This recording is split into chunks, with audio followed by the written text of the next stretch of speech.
Do you believe in wonders? In the warmth that touches your heart?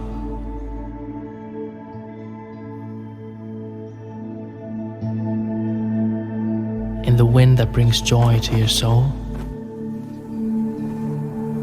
It's a calling that starts you on a journey,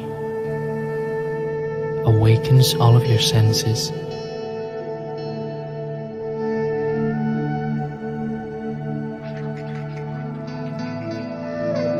There are smiles and laughter, embracing and welcoming.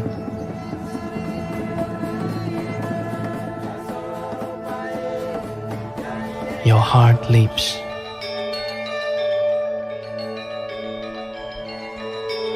To a land that takes you in its heritage, in the richness of its culture, in the liveliness of its people.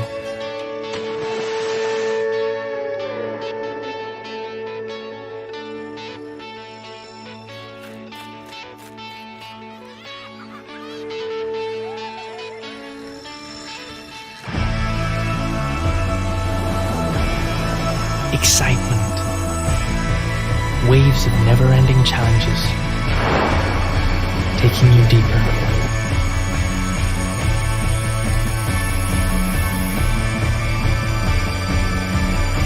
Further, higher. Over there, the path lies before you. The beauty draws you in. Colors bring life to imaginations.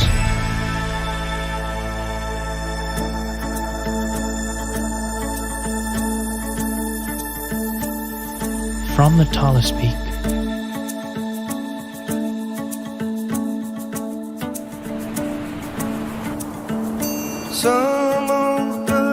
to the deepest depth, in this land, every step leads to a different discovery, and a simple sound may lead to unexpected encounters.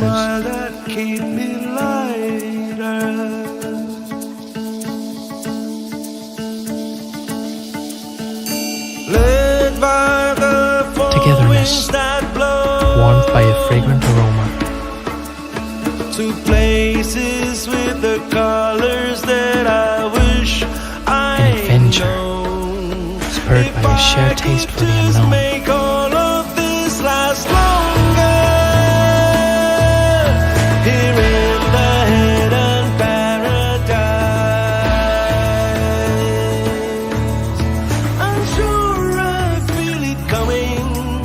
The soul I've lost in changes. I dream about this scene here in the hidden paradise.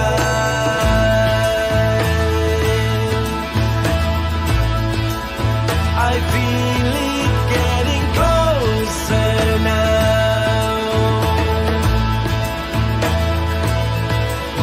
I've seen the world in highs and lows, but never like this way before. I'm sure I feel it coming.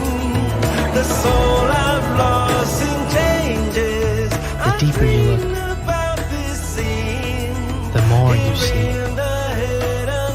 It's like finding yourself and see what lies within. The passion, the senses, the wonders. I've seen the world in highs and lows, but never like Now, this way before. it's time to continue the story, because I believe more wonders are waiting to be discovered I've died, I've gone, in the but never-ending now journey reborn. of senses. Sense the wonders.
finding myself, and see what lies within. The passion, the senses, the wonders.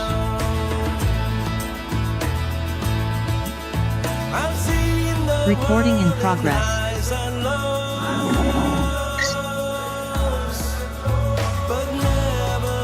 Now, it's time to continue the story. Because I believe more wonders are waiting to be discovered. In the never-ending journey of senses. Sense the wonders.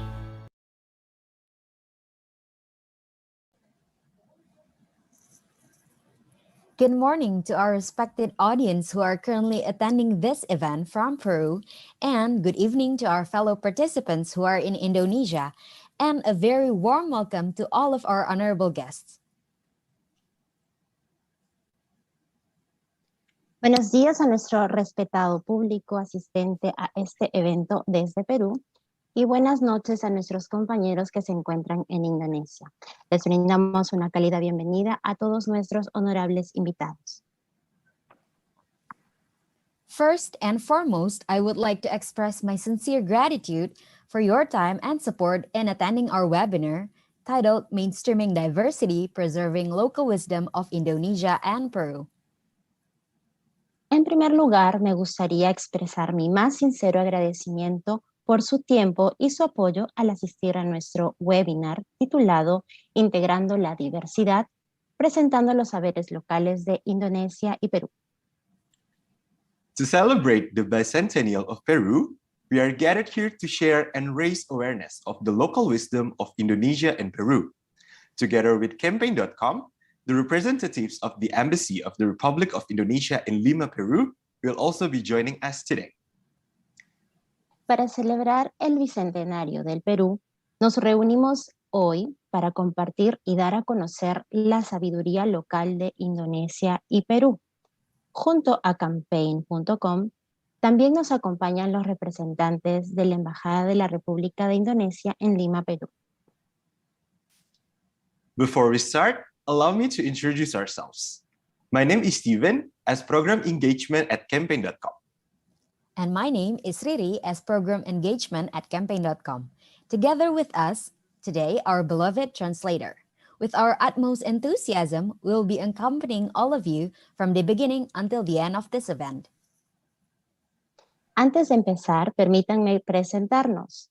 Mi nombre es Steven, Program Engagement en Campaign.com. Y mi nombre es Riri, Program Engagement en Campaign.com. Asimismo, hoy nos acompaña nuestra querida traductora Jacqueline Juárez Dávila Eduardo.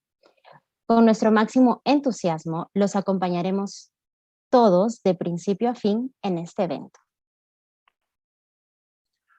We also would like to invite everyone to interact by clicking the three dots button to rewrite your display name into format name_city, as in the city you are currently at. For instance, Riri_Jakarta. También nos gustaría invitar a todos ustedes a interactuar haciendo clic en el botón superior, donde podrán escribir su nombre de visualización en el siguiente formato. Nombre_ciudad. Por ejemplo, Riri_depot. You may also interact by giving comments, responses, and asking questions in the chat box.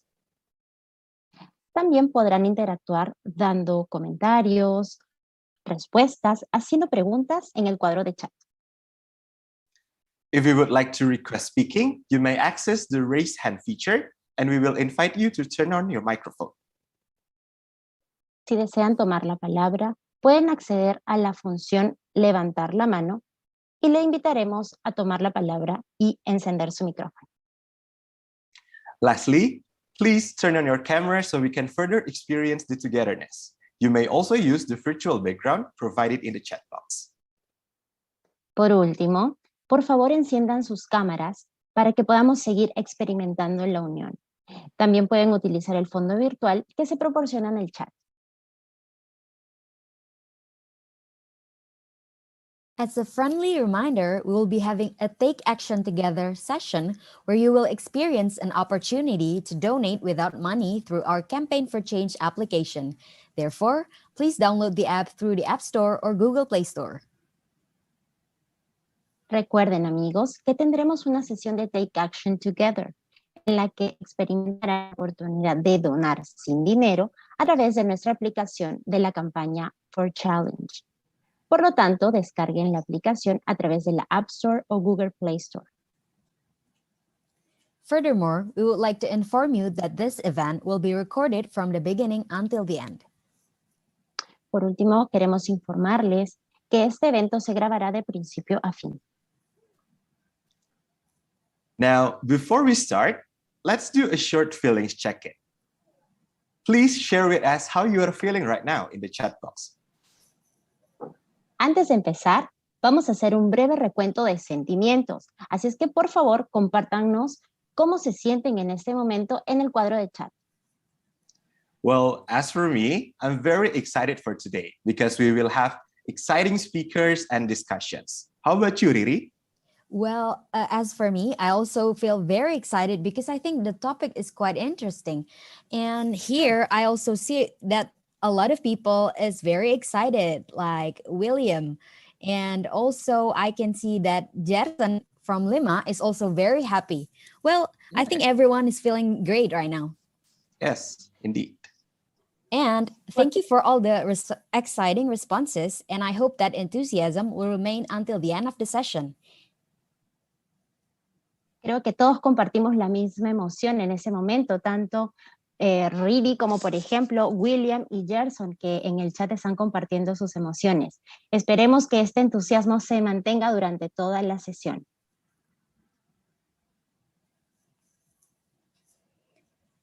Next, please allow me to explain our activities for today.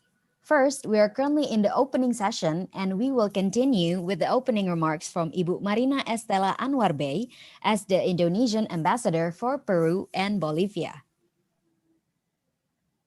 Bueno, nos encontramos ya en la sesión de apertura, por ello vamos a iniciar con unas palabras de la excelentísima embajadora Marina Estela Anwar Bey. Ella es embajadora para Perú y Bolivia.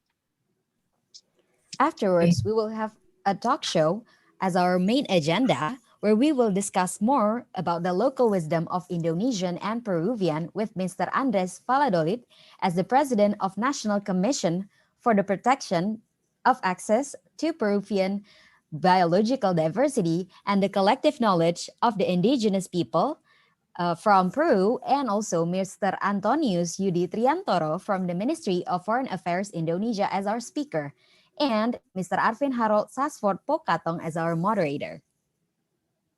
A continuación tenemos un talk show, una conversación dinámica como programa principal.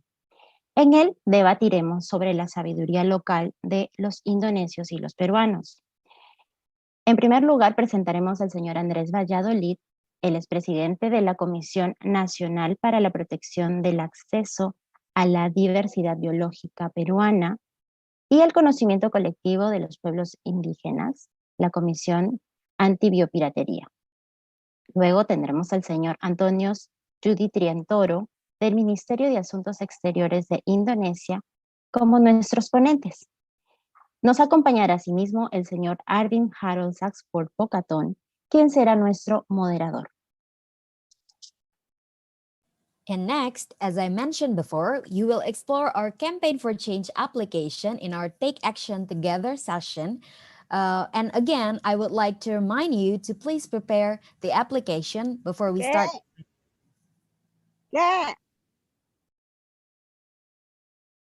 Bien, a continuación, como ya se ha mencionado, explorarán nuestra campaña de acción for Change. Tendremos una sesión de Take Action Together donde podrán interactuar. Una vez más, me gustaría recordarles, por favor, que preparen esta aplicación antes de entrar a la sesión. Furthermore, we will proceed to the question and answer session, where you will get a chance to discuss directly with the speakers and moderator. Acto seguido, pasaremos a la sesión de preguntas y respuestas. Aquí ustedes tendrán la oportunidad de debatir directamente con los ponentes y el moderador. Last but not least, we will announce the 2 best actions as the winner, who will receive an exclusive appreciation from campaign.com. So please stay tuned until the end of the event. Por último, pero no menos importante, anunciaremos las 2 mejores interacciones como ganadoras, quienes recibirán una apreciación exclusiva, un premio exclusivo de campaign.com. Así es que permanezcan atentos durante todo el evento.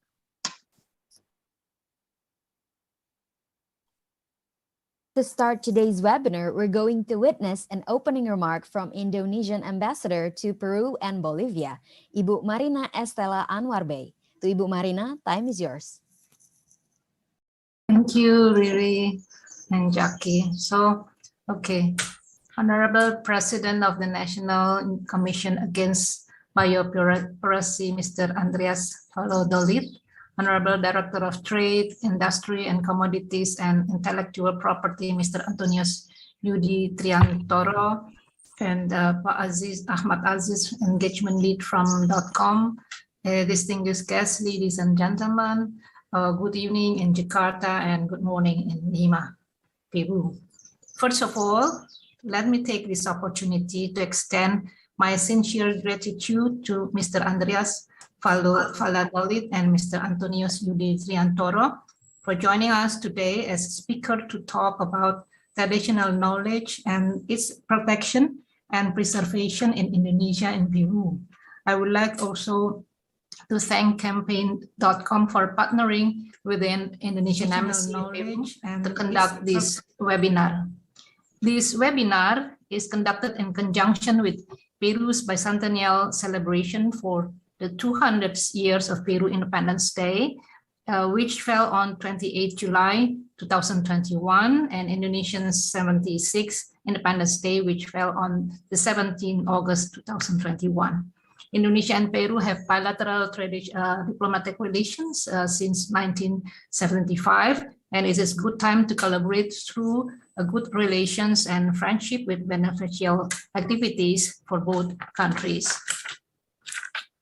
And for the reason through this webinar, we would like to highlight one common denominator between Indonesia and Peru, which is the abundance of traditional knowledge that the two countries possess. Traditional knowledge as a part of the cultural identity of local communities that live in Indonesia and Peru need to be protected and preserved. For this, we hope that Mr. Andreas Valladolid and Mr. Antonius Yudi Triantoro can shed some light on the position of Indonesia and Peru relative to traditional knowledge.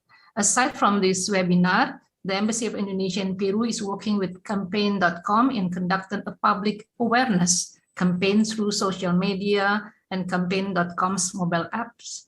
And through this campaign, we hope we could highlight, promote, and increase the public's awareness of both countries toward the importance of traditional knowledge.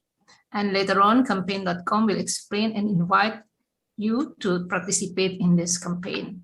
Finally, it is my hope that through this webinar, more people of both countries will know the importance of traditional knowledge, especially its place in the cultural heritage and the country. And I would like to invite all of you here to participate in the public awareness campaign celebrating #OurLocalWisdom. Thank you very much. Muchas gracias. Muchas gracias, señora embajadora. Ella es la señora Marina Estela Anwarbay. Para resumir sus palabras, ella se dirige de manera muy especial al presidente de la Comisión Nacional de la Biopiratería, el señor Andrés Valladolid, al honorable director de Comercio, Industrias, Productos Básicos y Propiedad Intelectual, el señor Antonius Yudi Triantono, y hace una especial mención al señor Aziz de campaign.com. Distinguidos invitados, señoras y señores. Muy buenas noches en Indonesia, muy buenos días en Perú. En primer lugar, ella desea aprovechar esta oportunidad para extender un sincero agradecimiento al señor Andrés Valladolid y al señor Antonius Yudi Triantoro por acompañarnos hoy como ponentes para hablar sobre conocimientos tradicionales y su protección y preservación tanto en Indonesia como en Perú. También aprovecho la oportunidad para agradecer a campaign.com por asociarse con la Embajada de Indonesia para poder llevar a cabo este webinar. Este seminario web se lleva a cabo en conjunción con las celebraciones del Bicentenario del Perú o el 200 aniversario de la independencia del Perú, el cual se llevó a cabo el 28 de julio de 2021, y el 76 aniversario de la independencia de Indonesia, el cual se conmemoró el 17 de agosto del mismo año. Indonesia y Perú tienen relaciones diplomáticas bilaterales desde 1975. Es un buen momento para colaborar a través de las buenas relaciones y amistad con actividades beneficiosas para ambos países. Esta es una de ellas. Por esa razón, a través de este webinar, le gustaría destacar como denominador común entre Indonesia y Perú a la abundancia de conocimientos tradicionales que poseen ambas naciones. Esos conocimientos son parte de la identidad cultural de las comunidades locales que viven en Indonesia y Perú y deben ser protegidos y preservados Por ello, esperamos que tanto el señor Andrés como el señor Antonio Judy Triantono puedan brindar mucha información y conocimiento sobre la posición de Indonesia y Perú en relación con los conocimientos tradicionales. Además de este webinar, la Embajada de Indonesia en Perú está trabajando con campaign.com en la realización de una campaña de sensibilización pública a través de las redes sociales y la aplicación móvil de campaign.com.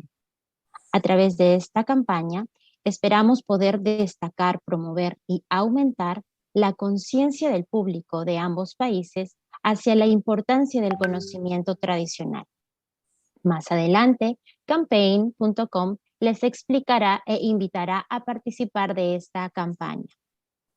Finalmente, nuestra embajadora espera que a través de este webinar, más personas de ambos países puedan conocer la importancia de los conocimientos tradicionales, especialmente en el lugar, en su patrimonio cultural, en su propio país. Y le gustaría invitarles a todos los presentes a participar de la campaña de concientización pública Celebrating Our Local Wisdom. Muchas gracias.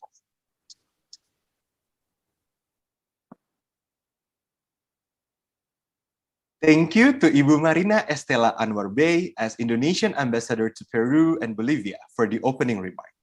Now, let's move on to our next agenda.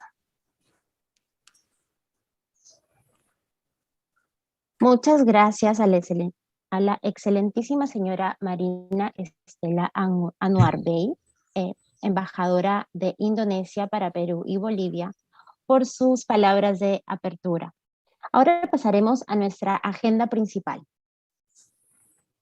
Indonesia and Peru have established diplomatic relations for over 40 years.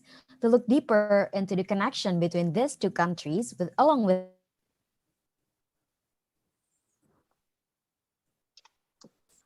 Dolit as the president of National Commission for the Protection of Access to Peruvian Biological Diversity and the Collective Knowledge of the Indigenous People in Peru, and also Mr. Antonius Yudi Triantoro from the Ministry of Foreign Affairs Indonesia, that will be hosted by Mr. Arvin Harold Sasford Pokatong.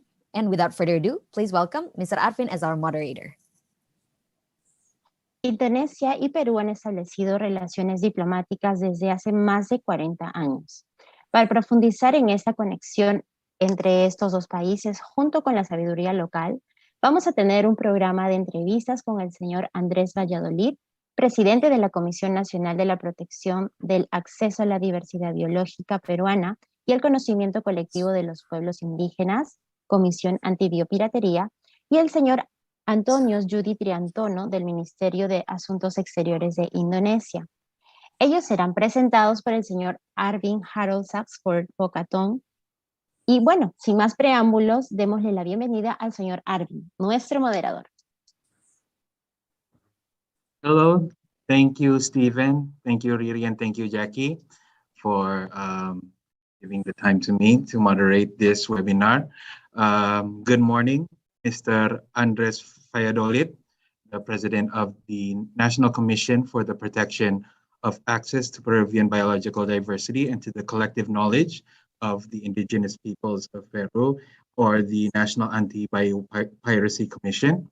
And good evening to Mr. Antonius Yudi Triantoro, the Director of Trade, Industry, Commodities, and Intellectual Property at the Ministry of Foreign Affairs. Let me introduce myself. My name is Arvin Harold Sasport Pocatong, and I am the head of the cultural section at the Embassy of Indonesia here in Lima, Peru. And I will be the moderator today for this webinar.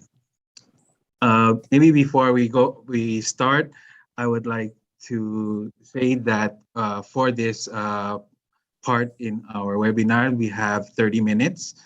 So we will divide it equally between both speakers. Mr. Valladolid will have 15 minutes, and Mr. Yudi Triantoro will also have 15 minutes to present your presentations. And for the translation itself, we invite you to finish your presentation first, so you can go through your whole presentation, and after that, Jackie will give a summary in Spanish for your presentation.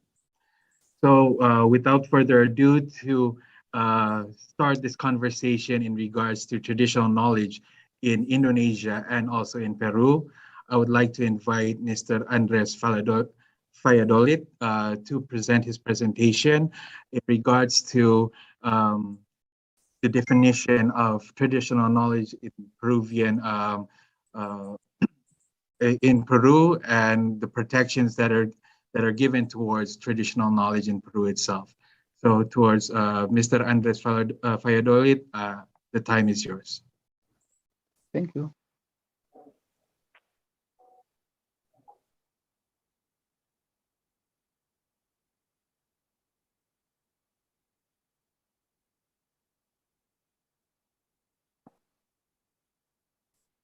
Okay. Could you see my screen? Yes. Okay. First of all, I would like to thank the Indonesian Embassy in Peru for the invitation.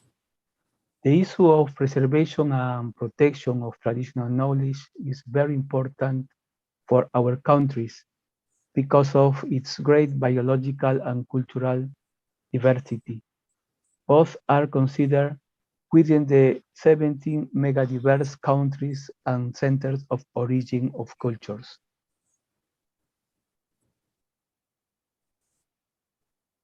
Continue, or maybe translation? Señor Valladolid, por favor, termine su presentación para que luego yo pueda hacer un resumen de todo lo que usted ha hablado. Correcto. Y de esa manera evitamos interrupciones, ¿le parece? Okay, it's okay. Perfecto. Peru is a multi-ethnic and multicultural country, as shown by the fact that it has 14 linguistic families and 72 ethnic groups. This represents 1/3 of the country's inhabitants.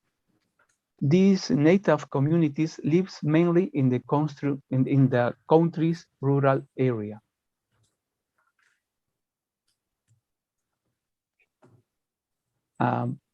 Peru is rich in genetic diversity due to the fact that it is one of the world's center of origin of agriculture and livestock farming. As a result, it is one of the world's major centers for plant and animal genetic resources. There are around 20,000 higher plant species in Peru, 10% of the world's total, and of which about 5,000 are endemic. The current intellectual property system stems from a continual process to foster trade and technological development. The protective scope of intellectual property legislation has thus gradually expanded with the recognition of new rights and subject matter. We therefore believe that the traditional knowledge, as a significant sphere of human creativity, cannot be left out of the intellectual property system. The patent system, as it operates today, results, in many cases, in inventions generated directly or indirectly from genetic resources of Peruvian origin or from the traditional knowledge of its communities, passing the examination of novelty or inventive step when they should not. Moreover, it's not taking into account that those resources or traditional knowledge may have been obtained in an irregular or overtly illegal manner. This is particularly true of Peru, which has had a regime for access to genetic resources and another for protection of traditional knowledge in force for a number of years. There is an urgent need to rethink the patent system and to consider how to make it more balanced. The current intellectual property system does little to ensure fair and equitable compensation for benefits derived from the use of genetic resources and traditional knowledge. We consider it appropriate for international agreements to include the requirements that a patent application for an invention containing directly or indirectly biological resources of traditional knowledge disclose the source and country of origin of the resource of traditional knowledge used in the invention, as well as proof of the legal access to such resource or traditional knowledge. This is necessary to prevent biopiracy and to avoid bad patents. This position has been demonstrated in multiple declarations and interventions in various fora. Biopiracy should be understood as a political rather than a legal concept. Biopiracy refers to situations involving direct or indirect appropriation of biological or genetic resources or traditional knowledge by third parties.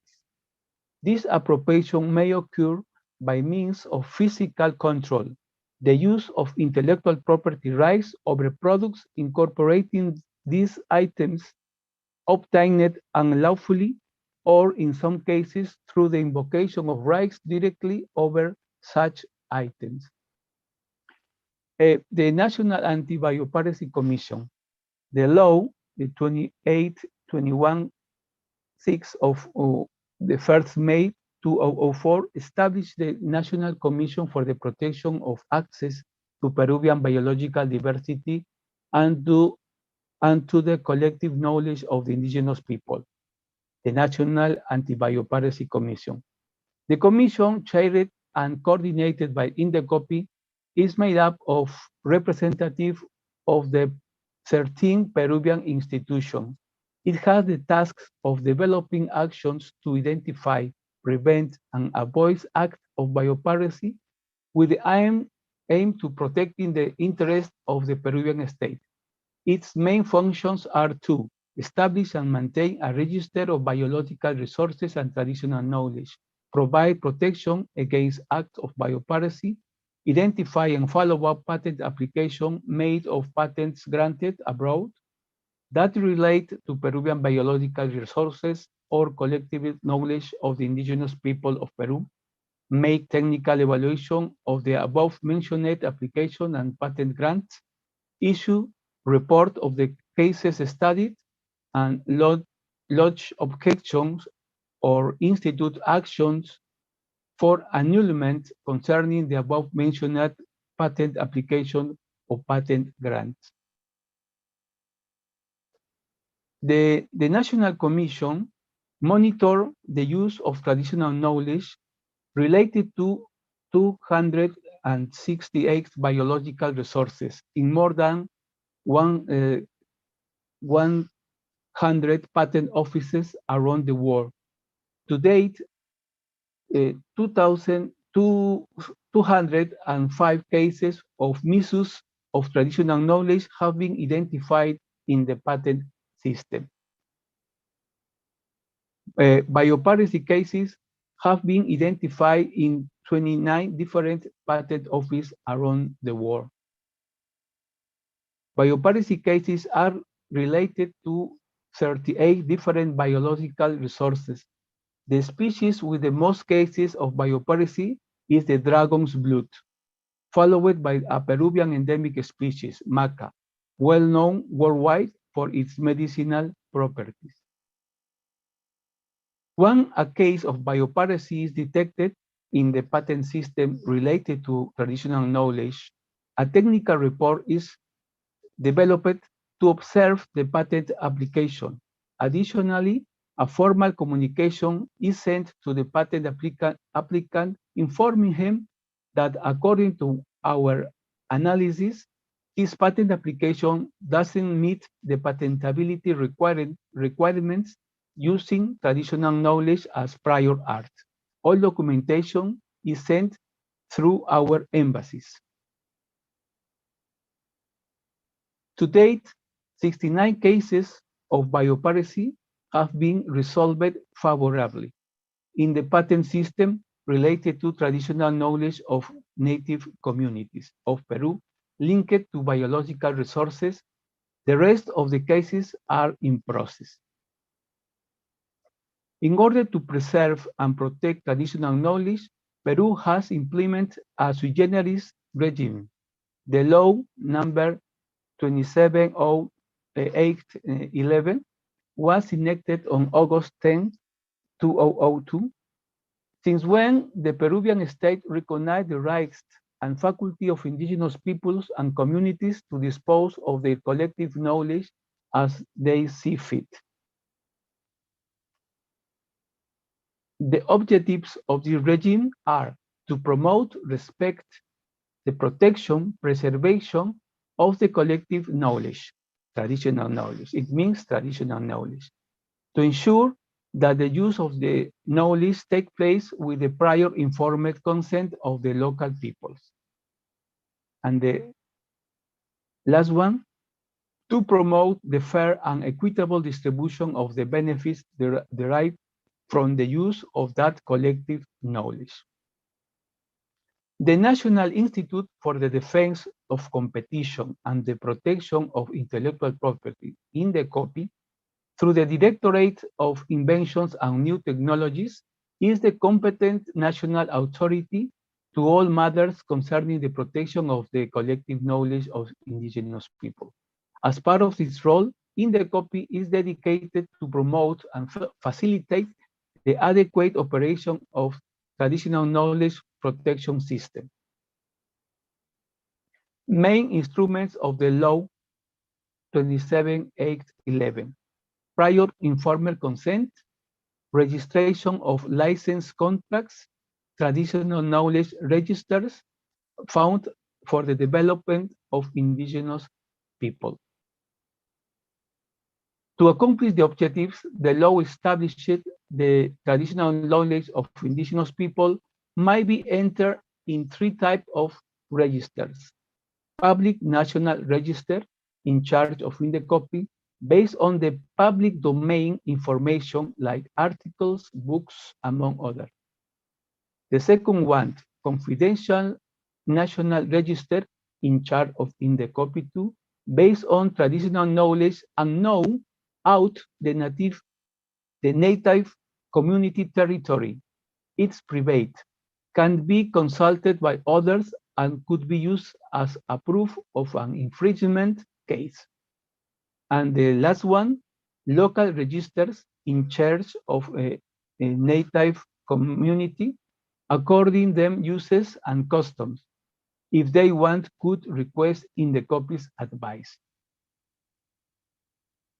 Activities to register traditional knowledge. No. Workshops at the national level to representatives of the native community, government employees, universities, researchers on biodiversity, among others. Workshop in the territory of indigenous people about the law 27811 and promoting the registers on traditional knowledge. work together with the representative of the indigenous people, a strategic alliance with other organizations from the private or government sector related to indigenous people topics.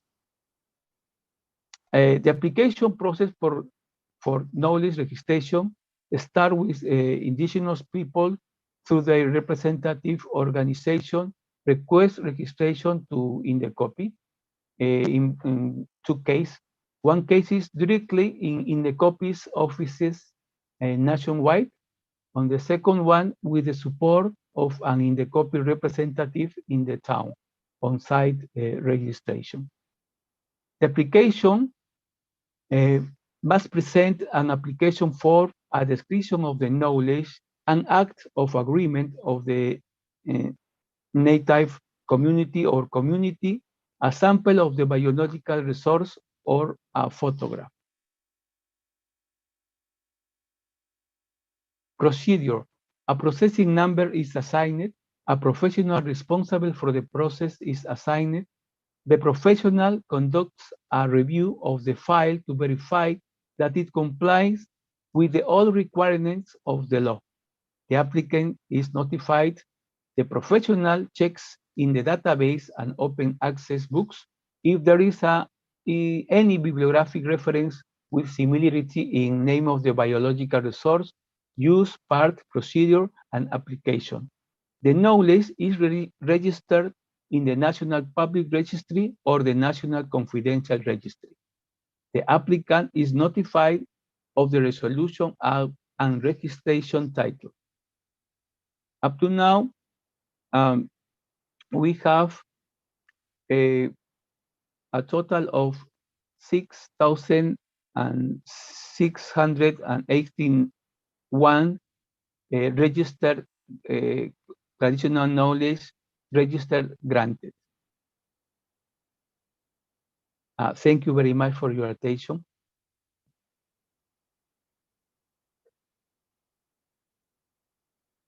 Thank you, Mr. Andres. Maybe Jackie, if you would like to summarize a little bit in Spanish the presentation.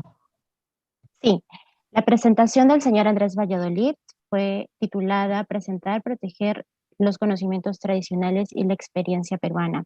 En primera instancia, el señor Andrés Valladolid menciona la riqueza del Perú. Es un país megadiverso, uno de los principales países megadiversos, el cual posee un sinnúmero de familias lingüísticas, es muy rico en diversidad biológica. Por ello surge la necesidad de proteger todos estos recursos. Él se enfoca en su presentación sobre la ley 28216, la cual se estableció el 1 de mayo del 2004 y fue creada por la Comisión Nacional de Protección del Acceso a la Biodiversidad Biológica Peruana y a los conocimientos colectivos de los pueblos indígenas, ¿no? El cual está bajo la Comisión Nacional de Antipiratería. Bueno, esta comisión es presidida y coordinada por el Indecopy y está integrada por representantes de 13 instituciones peruanas.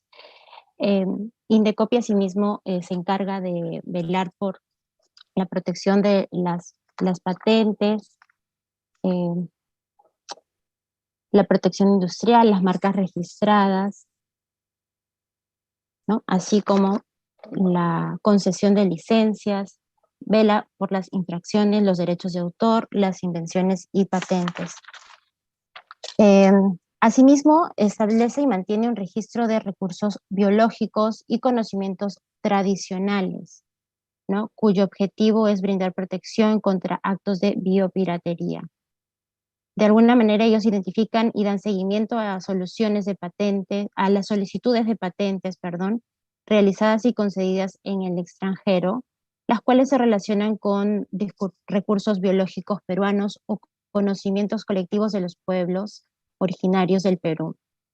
Asimismo, realizan evaluaciones técnicas relacionadas a las solicitudes y concesiones de patentes para poder asimismo emitir informes sobre los casos estudiados. La Comisión de Biopiratería, como ya lo mencioné, también presenta observaciones y se interpone ante acciones de nulidad respecto a solicitudes de patentes, concesiones de patentes ya mencionadas, ¿no? Han surgido 268 especies biológicas vigiladas y 205 casos de biopiratería identificados. ¿Cómo se administra estos casos de biopiratería? Se monitorean, ¿no? Se detectan, se postulan y luego la Oficina de Patentes realiza la observación técnica de los casos. Asimismo, menciona que la Ley 27811 se promulgó el 10 de agosto del 2002 y a partir de esta, el Estado peruano reconoce los derechos de la facultad de los pueblos y comunidades indígenas para disponer de sus conocimientos colectivos de la mejor manera, ¿no? De la forma más adecuada. Algunos objetivos de este régimen son promover el respeto, la protección, la preservación de los conocimientos colectivos tradicionales y que de esta manera se garantice un uso adecuado de los conocimientos, ¿no? Con el consentimiento informado y previo de los pueblos y las comunidades locales, con el objetivo de promover la distribución justa y equitativa de los beneficios derivados de estos conocimientos colectivos. Y bueno, para finalizar, el señor Valladolid comenta que hay un trabajo conjunto con los representantes de diferentes pueblos indígenas. Existen también alianzas estratégicas con otras organizaciones, por ejemplo, del sector privado o gubernamental, relacionadas con temas de los pueblos originarios. También menciona el proceso de este registro, el cual se asigna en principio un número de tramitación. Esto es el procedimiento para poder registrar estas patentes. Se asigna un profesional responsable de este proceso, el cual realiza una revisión del expediente para verificar que se cumplan con todos los requisitos de la ley. Al solicitante le llega una notificación y luego el profesional comprueba que las bases de datos y los libros de acceso libre que existen, se verifica que no haya ninguna, que si hay o no referencia bibliográfica respecto a esta información, ¿no? Alguna similitud, el nombre del recurso biológico, su uso, parte del procedimiento o su aplicación. Y finalmente se inscribe el conocimiento en el registro público nacional o en el registro confidencial nacional, de acuerdo según el caso, y se notifica finalmente al solicitante sobre el resultado del título de registro, ¿no? Se le da un fallo, digamos, al registro. Y finalmente, pues coincidimos con que la protección de las patentes no solamente es un tema, no es tanto un asunto legal, se debería abordar más como un tema político, porque es de interés nacional poder proteger las riquezas y estos conocimientos que tanto pueden beneficiar a los pueblos originarios. Okay. Muchas gracias. Once again, thank you very much, Mr. Andres Valladolid. From your presentation, we can see that Peru really sees traditional knowledge as very important in the daily lives of the local communities who live here. There are many ethnic communities that live in Peru. We can see the seriousness of the Peruvian government through your presentation, which says that the National Anti-Biopiracy Commission consists of 13 institutions in Peru. So we can see that this is a very important issue for the Peruvian government. And there's also laws that have been enacted, namely Law 27811, where it gives the procedure and how to register traditional knowledge by local communities. So once again, thank you very much. Now we will move on to the second speaker, Mr. Antonio Yudi Triantoro. From this, we would like to see the perspective of Indonesia towards traditional knowledge, as well as what are the protections that maybe Indonesia has, or the efforts that Indonesia conducts on a national level or international level, as well as maybe some examples of traditional knowledge that we have in Indonesia. I would like to give the floor to Mr. Antonius Yudi Triantoro. The floor is yours. Thank you very much, Mr. Arvin, for giving me the opportunity. Ambassador Marina Estela Anwar Bay, then Mr. Andres Valladolid, distinguished webinar participants. Good morning, who are in Peru, and good evening, who are in Indonesia. Let me first thank Indonesian Embassy in Lima for inviting me to join this important webinar. The topic pick up for this webinar is very pertinent, as I see that Indonesia and Peru are sharing the same view on the importance of protecting genetic resources, traditional knowledge, and traditional cultural expression from any possible misappropriation or misuse. So I hope that this webinar will serve as a forum for both countries to exchange views and best practices on how we can best protect the GRTKF. In this opportunity, I'm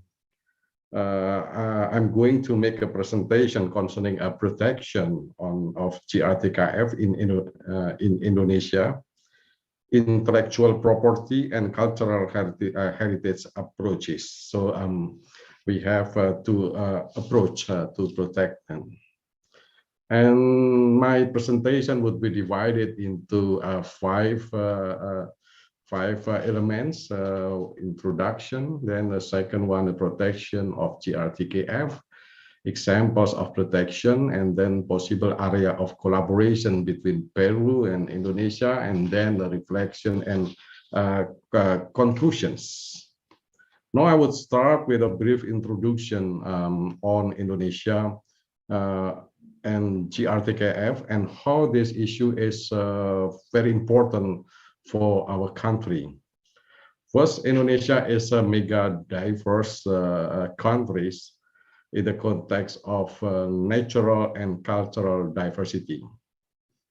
We are the home of rainforests, marine ecosystem, as well as its biodiversity and cultural diversity that lives among 270 million people with 700 native languages and 300 ethnic groups.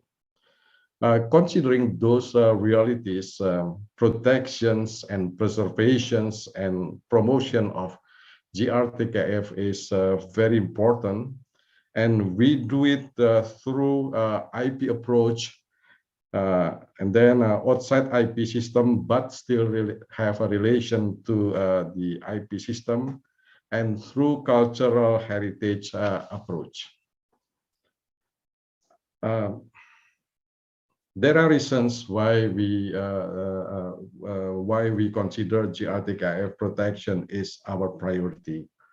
First, it is important elements of the living heritage of a nation or community, of its cultural identity and of its sustainable lifestyle. Second, it serves the protection of biological diversity, food security, cultural identity, cultural diversity, and health. Until recently, GRTKF considered as a common heritage of mankind, meaning that everybody could access freely to any GRTKF. But today, we see it differently as the GRTKF is economic assets, and then it is also a cultural asset.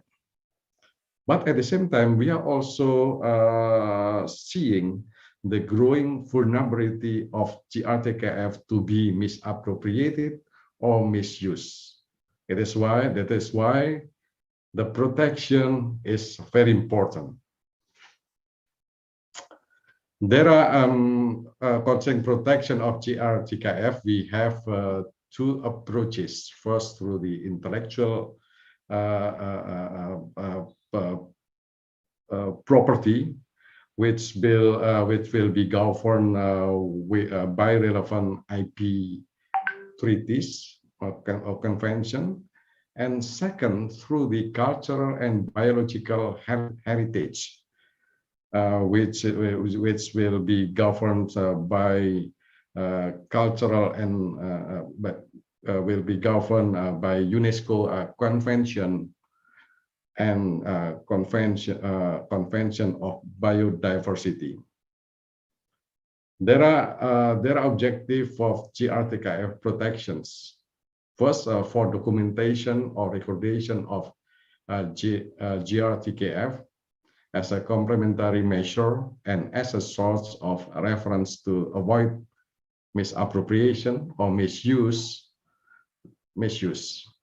Second is a preservation and developments of GRTKF, ensuring knowledge transfer and creation that is both respectful and involving, ensuring its continued applicability in the market and the society. And the third one is proper utilization of GRTKF to ensure fair access and benefit sharing.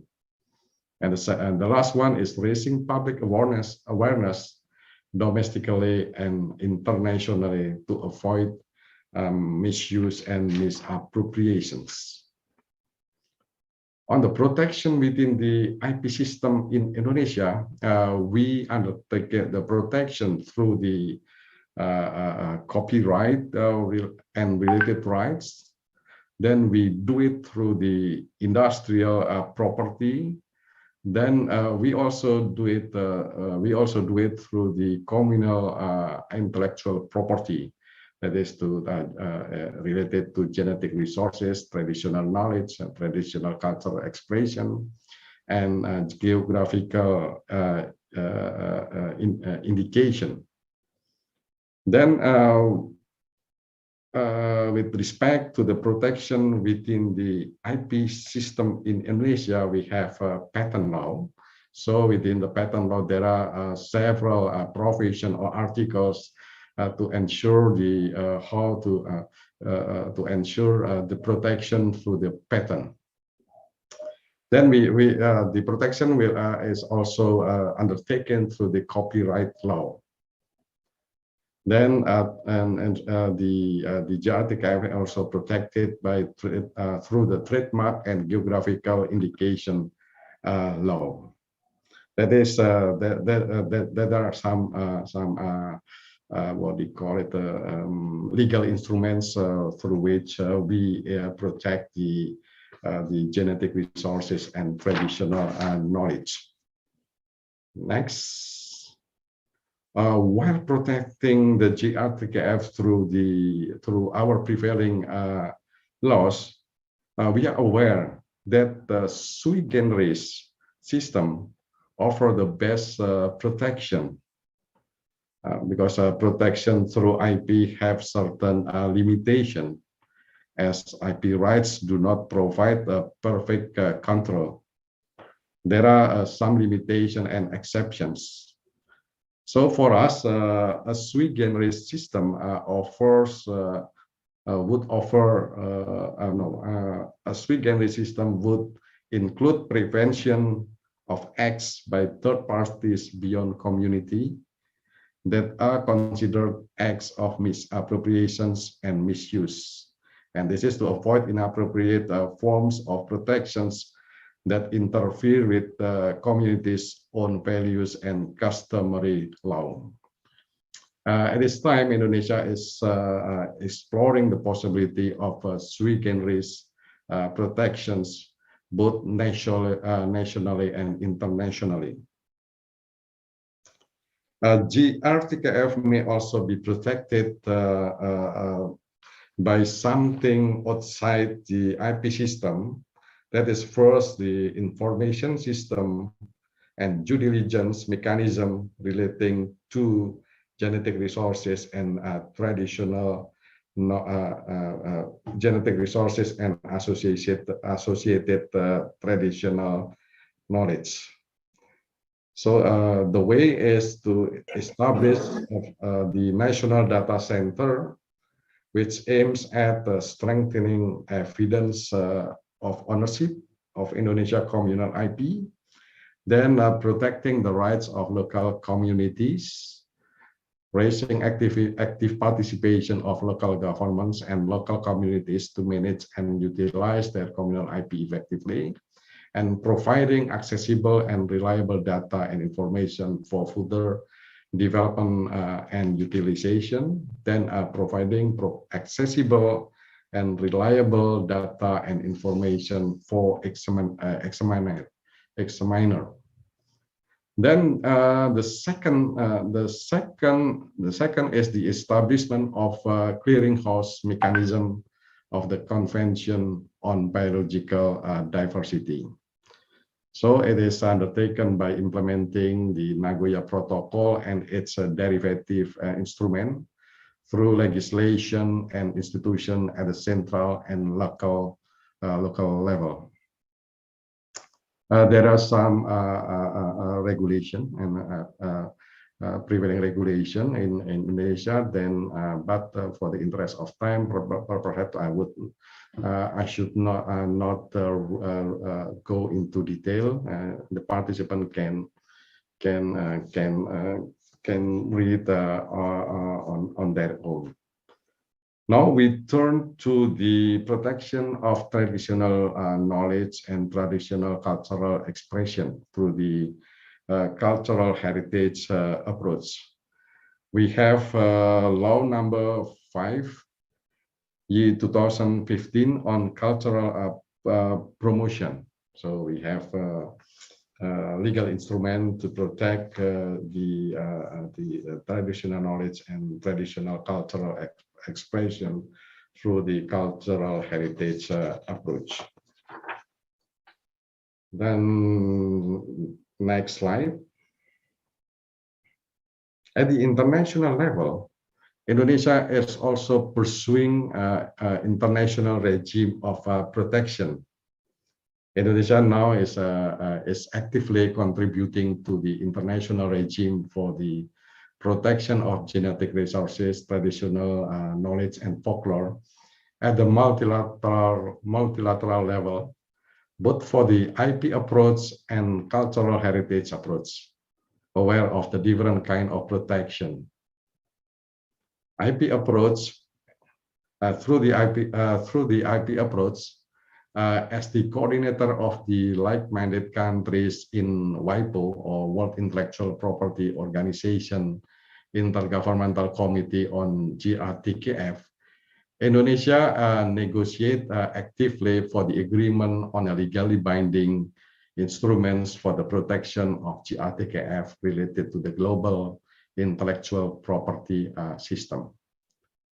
While through the cultural heritage approach, Indonesia also consistently support international regime of protection through the cultural approach, including ratification of major UNESCO cultural convention. So we see some UNESCO conventions that we use to protect genetic resources and traditional knowledge and folklore for the through the cultural heritage approach. Next, we are going to see at a glance example of protections. First, I will not go into detail. You can the participant can go through on their own. Example of patent application from genetic resources and traditional knowledge. Okay, then we can go to the next slide, where we can see a sample of protection related to the IP system on traditional knowledge and traditional cultural expressions. That is I think, the interesting example. Then we can go to the next slide. Example of preservation through cultural heritage approach. That is for the traditional cultural expression. So there is a lot of Indonesian culture that have been preserved through the prevailing convention, in particular in UNESCO. We can see wayang or puppet, then Indonesia frieze, and then Bali traditional dance, then the pencak silat or traditional martial arts, and so on and so on. So this is kind of different kind of protections through the UNESCO. This is another example of the protection of intangible cultural heritage of humanity. Then we can go to the next part of the presentation. That is a possible area of collaborations that Indonesia and other countries, including Peru, of course, may undertake. First, the possible area that can be a possible area of cooperation that can be undertaken. That is, first, is the rights management related to IP and genetic resources, traditional knowledge, and traditional cultural expression, and documentation system for GRTK-TCE. That is the first possible area of cooperations. And the second one, this is perhaps the easier one, is sharing of experiences on the possibility of sui generis protection, including collaboration and the multilateral negotiations. For example, we can collaborate in WIPO to promote our shared interests in the protection of the genetic resources and traditional knowledge and folklore. Then the third one, perhaps we can collaborate on the people-to-people contact and how to raise the public awareness locally and internationally, and this can be undertaken through through holding a lot of activities. That are the possible area of cooperation that we may undertake. Then, with respect to the importance of public awareness, I think this is important as the cultural misappropriation has become an increasingly global issue that we draw attention from global industries. As can be seen in this slide, it is an Instagram account that publicly disclose misappropriation of traditional knowledge and TCEs. More consumers globally has been following the hashtag cancel culture, boycotting such products that do not respect the rights of others' culture and values. And the public awareness campaign is also an important mechanism or tool to ensure the protection and promotion of cultural assets, including the campaign plan after this webinar. Then the final part of our presentation is a reflection and conclusions. First, we have clear objectives and rationale to protect, to preserve, and to develop genetic resources, traditional knowledge, and cultural expressions. And to incorporate protections within the conventional IP system is very, very important. But we also need to to understand about the limitations. Then continuing to pursue the development of a sui generis IP regime to further protect GRT TKCE is also extremely important. Aware of the importance of database and information system as a complementary measure is also important. Then we have to continue to protect, to preserve, to develop, and utilize genetic resources, traditional knowledge, and to the traditional cultural expression through every available means, because it is our priority. Then the last one is to continue to support the establishment of international legal instrument related to IP and GRTK TCE, including through bilateral negotiation. While waiting for the outcomes from the multilateral negotiations, perhaps the best way to undertake this task is through the bilateral negotiation with other countries. I think that ends my presentation. Then I hope that all the participants enjoyed, and I would be more than happy to respond any question. Thank you very much. Muy bien. Thank you, Mr. Antonius. Procediendo a la interpretación, el señor Antonius presentó recursos genéticos, conociendo tradiciones y conocimientos tradicionales y folclore en Indonesia. En primera instancia, el señor Antonius habla sobre la propiedad intelectual, el patrimonio cultural y algunos enfoques de estos temas. Inicia con una breve introducción donde presenta a Indonesia como un país megadiverso en términos de diversidad natural y cultural. Posee una selva tropical con un ecosistema marino que posee más del 10% de las especies florales en el mundo, 12% de mamíferos del mundo, 16% de los reptiles, 14% de las especies de peces, es decir, un innumerable especies marinas, ¿no? que constituyen la riqueza de este país.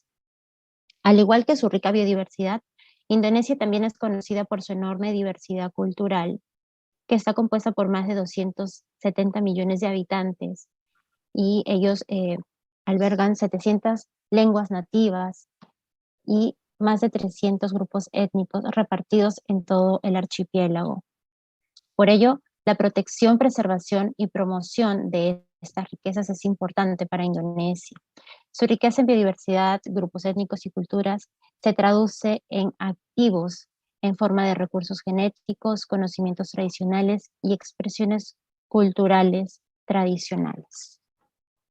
La protección de esta biodiversidad y su promoción se realizan a menos en 3 formas. Menciona un primer enfoque, fuera del sistema del PI, pero relacionados con el mismo, y el enfoque del patrimonio cultural. Asimismo, menciona la importancia de la protección, ¿no?, de estos recursos, que son elementos súper importantes para el patrimonio vivo de la nación o la comunidad, ¿no? Es parte de su identidad cultural y su estilo de vida sostenible. La protección de esta diversidad biológica, la seguridad alimentaria y la identidad cultural, ¿no? Además que también es importante porque hasta hace poco se consideraban patrimonio común de la humanidad, pero hoy en día es un activo económico creciente, ¿no? Y por ello es necesario que haya una concienciación potencial por parte de las comunidades y la industria. Asimismo, es un activo cultural y es parte de la identidad social y cultural. La misma que se ve en estado de vulnerabilidad si no es protegida y si se le da un uso no adecuado. Es necesario que estos recursos sean protegidos, ¿no? Y como medida complementaria y fuente de referencia es necesaria para evitar la apropiación o el uso indebido, ¿no? Ya que se necesita de la preservación y el desarrollo de estos recursos para así garantizar una transferencia y una creación de conocimientos que sea respetuosa y evolutiva, asegurando su aplicabilidad continua para el mercado y la sociedad. Asimismo, se mencionan regímenes internacionales de protección. Indonesia contribuye activamente en un régimen internacional para la protección de estos recursos a nivel multilateral para el enfoque de la API. Como parte del enfoque del patrimonio cultural, consciente de los diferentes tipos de protección de propiedad vis a vis, ¿no? Que se custodia. Asimismo, Indonesia negocia activamente el acuerdo sobre un instrumento que sea jurídicamente vinculante para la protección de estos recursos en relación con el sistema mundial.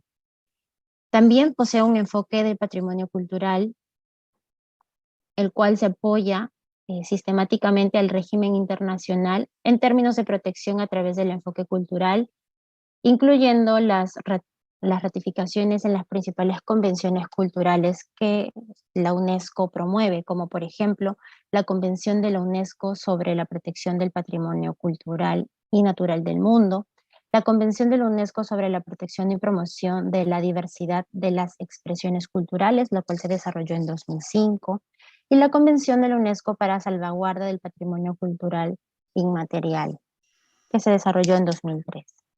Asimismo, mencionan algunos ejemplos de la aplicación de patentes que Indonesia ya tiene registrado, como por ejemplo algunos procesos de alimentos, bebidas, incluso maquillaje, ¿no? Cosméticos. Asimismo, se mencionan algunos ejemplos de preservación a través del enfoque cultural, el cual constituye las expresiones culturales tradicionales, ¿no? Además de este sistema, hay un registro de base de datos. Indonesia ha impulsado continuamente el reconocimiento internacional de su gran riqueza cultural, incluso mediante el estatus de Patrimonio Cultural Inmaterial de la Humanidad de la UNESCO. Aquí se han registrado algunas expresiones o algunos objetos culturales que Indonesia posee, como por ejemplo el teatro de marionetas wayang, ¿no? El kris indonesio, que es una especie de daga ceremonial, el batik indonesio reconocido a nivel mundial, el angklung, que es un instrumento hecho a base de bambú, la danza saman, Papua no Ken, que es una artesanía tradicional también de Indonesia, entre otras danzas tradicionales y expresiones culturales. Asimismo, se mencionan algunas posibles áreas de cooperación, como por ejemplo la gestión de derechos relacionados con la propiedad intelectual y el sistema de documentación, el intercambio de experiencias sobre la posibilidad de protección sui generis, la cual incluye la colaboración en la negociación multilateral, como por ejemplo en la OMPI, el contacto entre personas y la sensibilización sobre estos temas, que es muy importante. La población necesita conocer de estos temas. Y esto debe darse a nivel local y a nivel internacional. Por ejemplo, en diferentes actividades como esta que estamos desarrollando hoy. Asimismo, se ha elaborado una campaña de concientización pública en redes sociales con el propósito de dar a conocer toda esta información. Como mencioné hace un instante, si la gente no conoce sus recursos, ¿cómo los puede proteger? ¿Cierto? Finalmente, el señor Antonius concluye en una reflexión y conclusión, ¿no? Donde los objetivos y fundamentos son claros para proteger, preservar y desarrollar estos recursos genéticos, conocimientos tradicionales y expresiones culturales. Se deben incorporar a la protección dentro del sistema convencional. Y es importante y necesario ser conscientes de estas limitaciones. También se debe continuar con el desarrollo de un régimen de propiedad intelectual sui generis para proteger estos recursos. Es necesario ser conscientes de la importancia de una base de datos y un sistema de información como medida complementaria. Asimismo, se debe seguir protegiendo, preservando, desarrollando y utilizando estos recursos, estos conocimientos, esas expresiones culturales de todas formas y por todos los medios posibles. De esta manera se debe seguir apoyando el establecimiento de instrumentos jurídicos internacionales relacionados con estos recursos, incluso a través de negociaciones bilaterales. Muchas gracias.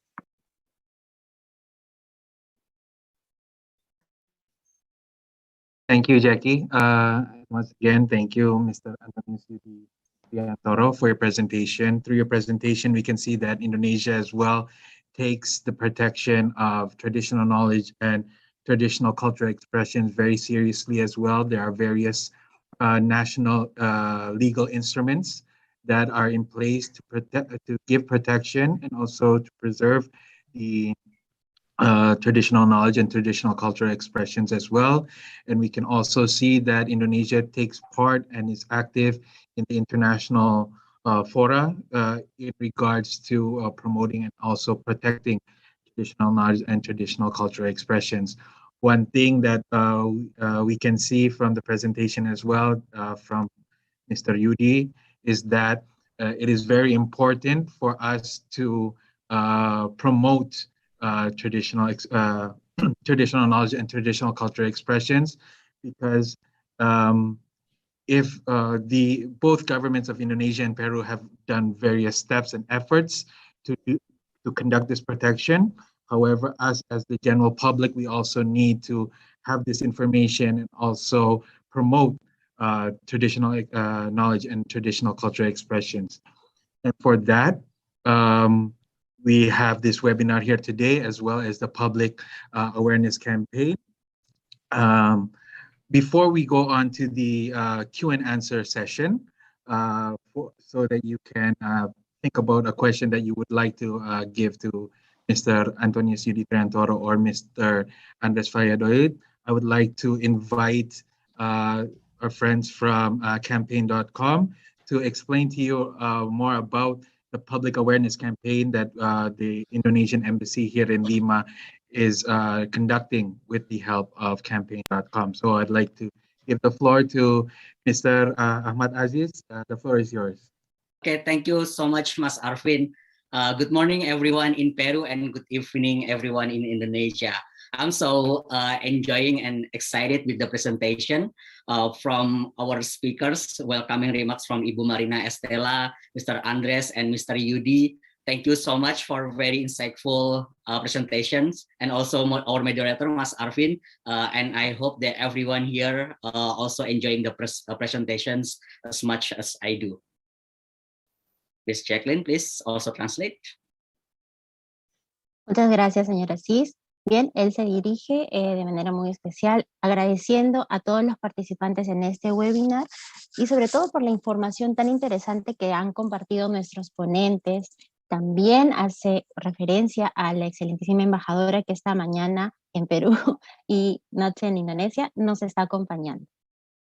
I also believe that many of you also excited to share your questions. But before we jump into the Q&A sessions, I would like to share to all of you what we can do to support our collaboration campaign. But before that, let me introduce myself. My name is Ahmad Fakul Aziz, engagement lead in campaign.com.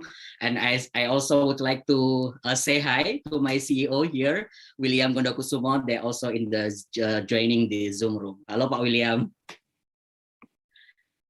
Hello, hello.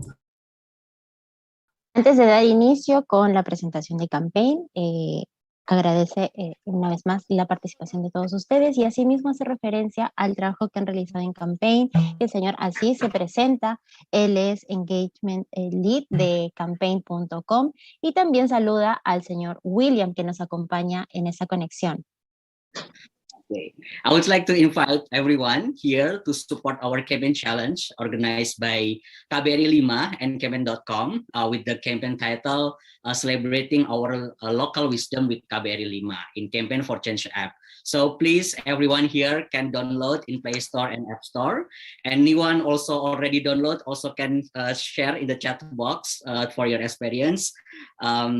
And also, as we know that Indonesia and Peru are home to various ethnic groups and have a rich cultural diversity. This diversity is considered a treasure and strength for both the country. Miss Jacqueline? Yes. Bueno, en principio hace referencia a la campaña Celebrating Our Local Wisdom, la cual se ha venido desarrollando en cooperación con la Embajada de Indonesia en Lima. Por favor, quienes ya han descargado esta aplicación, perfecto, y quienes todavía no lo han hecho, por favor, se les invita a poder descargar esta aplicación en su App Store o Google Play Store para que puedan participar de este challenge, ¿no? Es muy importante mencionar también que tanto Indonesia como Perú son países que albergan una gran riqueza en cuanto a diversidad étnica, grupos étnicos, riqueza cultural y biodiversidad, que es la razón por la cual nos reunimos en esta sesión. Yeah, to embrace this kind of collaboration, we also invite everyone here to participate in the challenge called Celebrating Our Local Wisdom with KBRI Lima by uploading 4 different actions. As we can see in the chat, Mbak Tamita also already download Campaign for Change app. This campaign is also to commemorate the bicentennial of Peru as well as relationship with the Indonesia.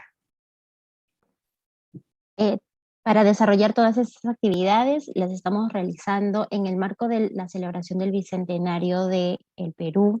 Como ya saben, se celebró en julio pasado, y de esta manera vamos a realizar las actividades de este challenge.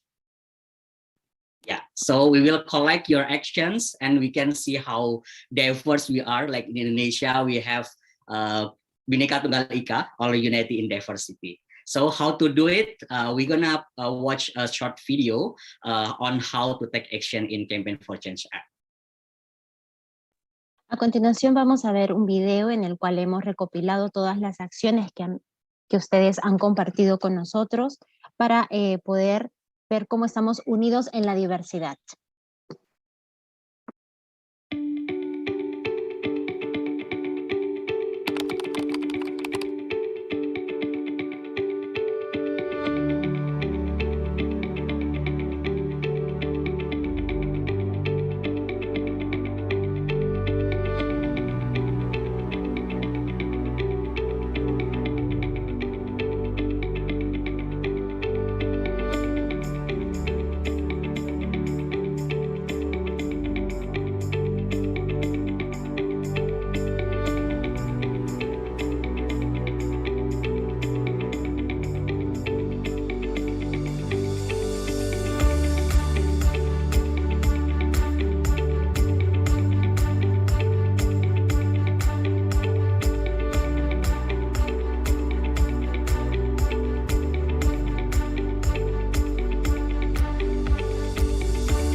With a Campaign for Change, we offer you a social platform where you can have a safe space to be a change maker. We also already collaborating with various organizations focusing on environment, education, equality, and health. Campaign.com es una plataforma que te permite acceder, compartir y participar en diferentes actividades y así colaborar con organizaciones sociales o presentar tu propia propuesta. Okay, here's one of the example that you can do for the challenge. A photo of your hometown in its traditional culture. So please also ensure that the action that you upload must be based on the instruction that given, so our team also can verify the actions. Aquí pueden ver un ejemplo de de una ejemplo de una muestra de Local Wisdom, de Our Local Wisdom, que es el challenge que estamos teniendo en ese momento. Por favor, suban a la plataforma sus acciones y no se olviden de seguir todas las indicaciones que se han compartido, ¿no? Sigan las instrucciones. Okay, so now we're gonna have for you, everyone, to also scan the QR code on the screen. Through this campaign, we encourage everyone here as a change maker to be proud of your own culture. And we hope by this challenge, we can raise the public awareness on the local wisdom and traditional knowledge of Indonesia and Peru. So like everyone, please can take your cell phone and then also can download the app through this QR code. A través de este código QR pueden abrir la aplicación directamente y así compartirnos alguna muestra de su conocimiento local, de sus tradiciones, que ese es el objetivo de esta conexión. Compártanlo, por favor. Yeah. So I'm gonna play one more video to show to you on how to participate in this challenge. Please, as you can see as well on the screen, that the QR code is available on the other side. So while you guys watching for the video, you may also experience action as well. Vamos a compartir un video más donde van a poder conocer cómo participar en este challenge. Así es que, por favor, los invito a visualizarlo atentamente.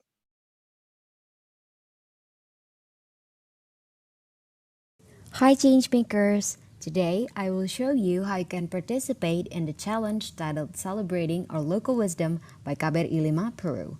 First of all, you're going to have to download the Campaign for Change app through the App Store or Google Play Store. After the app is downloaded, you can open the app and register if you don't have the account. Then, search Celebrating Our Local Wisdom in the search bar and click the challenge by KBRI Lima.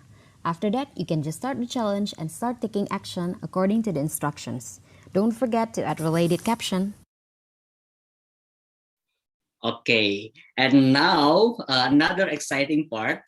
We are going to give a merchandise for 2 people today. Hi, but for your considerations, first, please make your account public. And then the appreciation also will be given to the 2 best actions based on the accuracy and also your creativity. Esas son algunas muestras del merchandising que van a poder ganar 2 personas, 2 afortunados que estén participando en este challenge. Okay, and also please take your action before this event ends because we're also gonna announce the winner during the closing agenda. So you have like about 20 minutes to complete the actions. Por favor, háganlo de una vez, ya que tendrán plazo hasta que termine esta sesión para poder participar de este challenge. Así que no se pierdan la oportunidad de ganar. Okay, we also provide you an e-certificate to all of you who completing this challenge before 31st of December 2021. Todos los que participen en este challenge van a poder recibir un certificado virtual, el cual se llevará, podrá ser otorgado hasta el día 31 de diciembre de este año. Okay, thank you so much for your support. Let's get together for change. And I'm gonna giving back the stage to Mr. Arvin for the Q&A sessions. Thank you. Muchas gracias a todos por su atención y le damos paso al señor Arvin.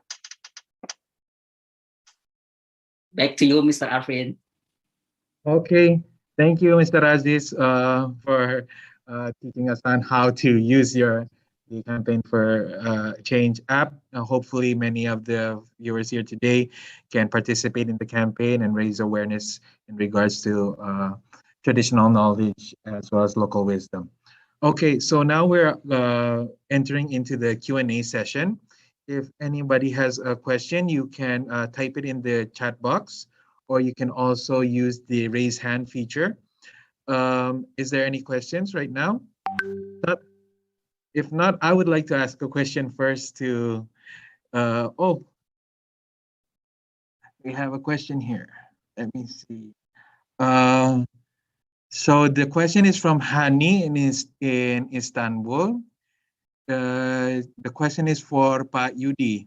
Indonesia is a big country consists of 10,000 islands. It is very likely that there are GRTKF that are still hidden or not discovered yet. Is there any effort to actively search for those GRTKFs? Because I think we've been talking a lot about protecting and preserving, but I'm curious about digging into finding these traditional knowledges. So maybe I'll give the floor to Bayudi if to answer the question. Yes, considering the vast area of Indonesia, I believe that there might be genetic resources that have not been discovered. But I believe that is our shared task to what we call it to collectively make a list of any genetic resources that we have.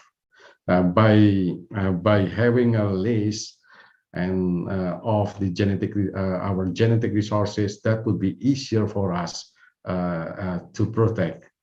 The problem is building a public awareness is not as simple as we think. It may take some time. If we are talking about the Jakarta people living in Jakarta or in Java Island, it might be easier instead rather than talking for those living in the outer part of the Indonesia. So, but this is our shared interest to what we call it to make a list of genetic resources that we have. So by having done so, it will be easier for us to protect, and because we are aware of it. Thank you very much. Okay, thank you, Mr. Antonio Siri Triantoro, for answering the question. We have one question here that is addressed to Mr. Andres from W. Donald R. Pokatong in Tangerang Selatan. To Mr. Andres, is there an effort by the Peruvian government to conduct a genome or DNA-based conservation of the indigenous flora and fauna of Peru? So I would give the floor to Mr. Andres to answer the question. Okay, let me answer in Spanish first.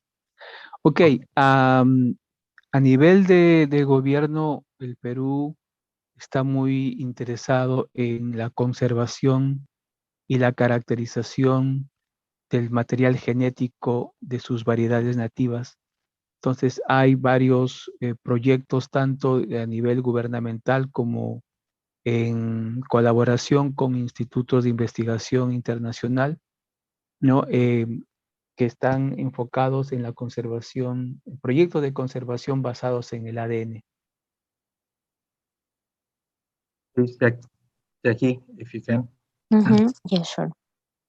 The government of Peru is aware of the importance of protecting these genetic resources. No, so they are working on different laws to protect these genome DNA based resources.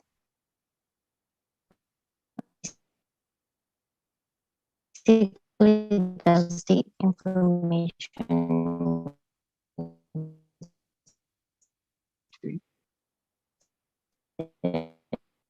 Hello, Jackie. Andres.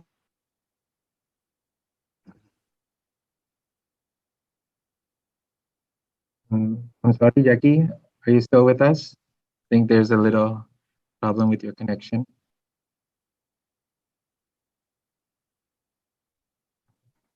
Oh, yeah. Yes. Hello, Jackie. Sorry. Yes. So, yeah.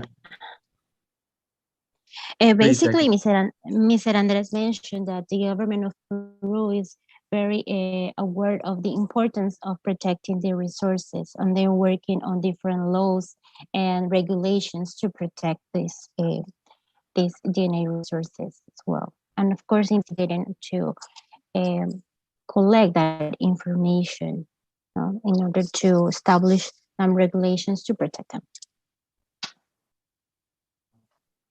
Mr. Andres, do you still have something to add as well? Or is- Por ejemplo, hay un programa que están secuenciando el genoma de la papa, ¿no? El Perú es un centro de origen de la papa. Existen alrededor de 4.000 variedades de papa en el Perú. For instance, there is a program for research of the Papa DNA, also considering that Peru has more than 4,000 Papa species. No? So this program is focused on this. This program is focused on the DNA, potato DNA research.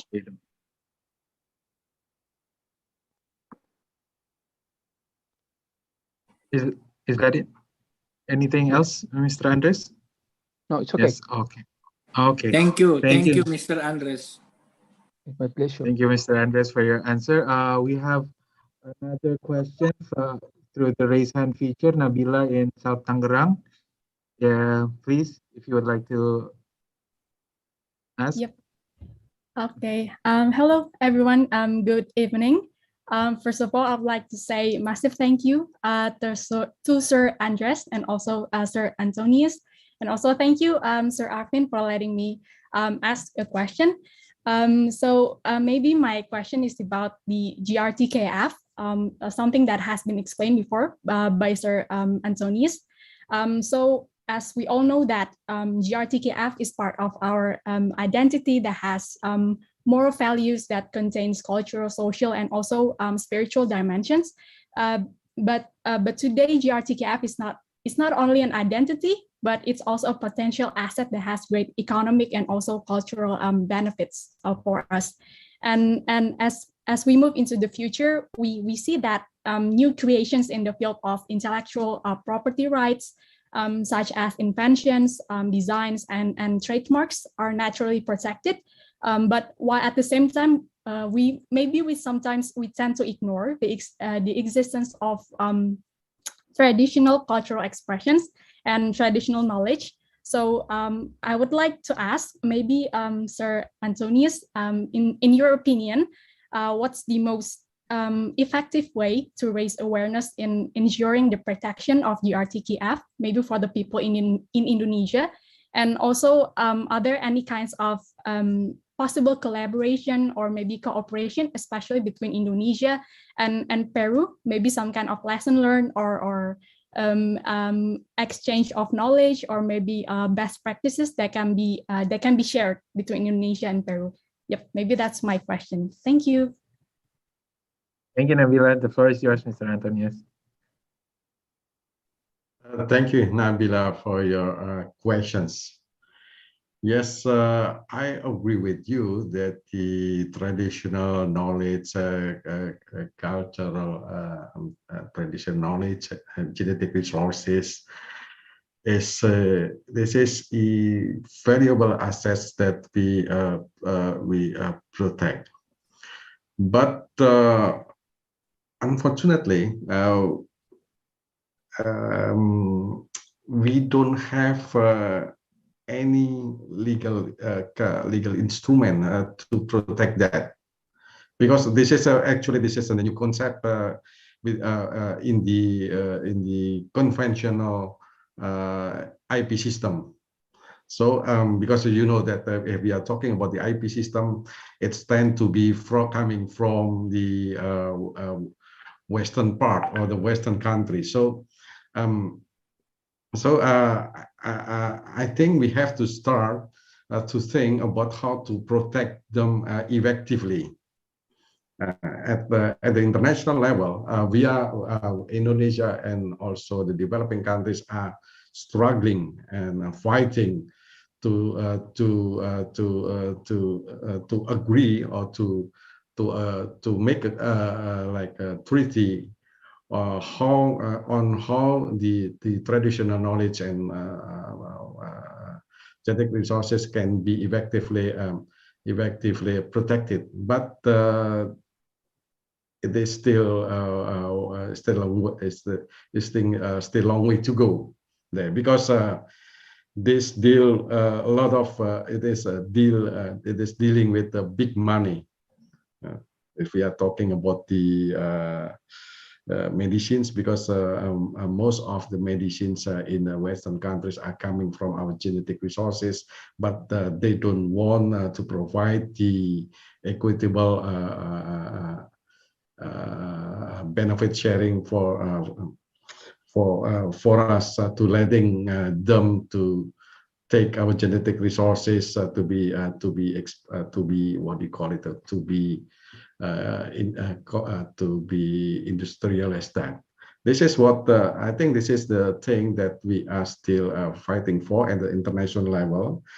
But nationally, we are also trying to establish as we can raise a system where the protections is within the context of the law that solely deals with the genetic resources and traditional knowledge. Because if we are bringing this issue to the conventional legal system, perhaps the what do you call it? Perhaps the way to do that is not so easy.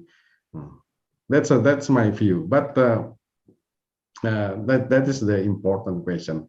So we are still doing at the national and as well as at the international level to effectively protect our genetic resources, traditional knowledge, and folklore. Thank you.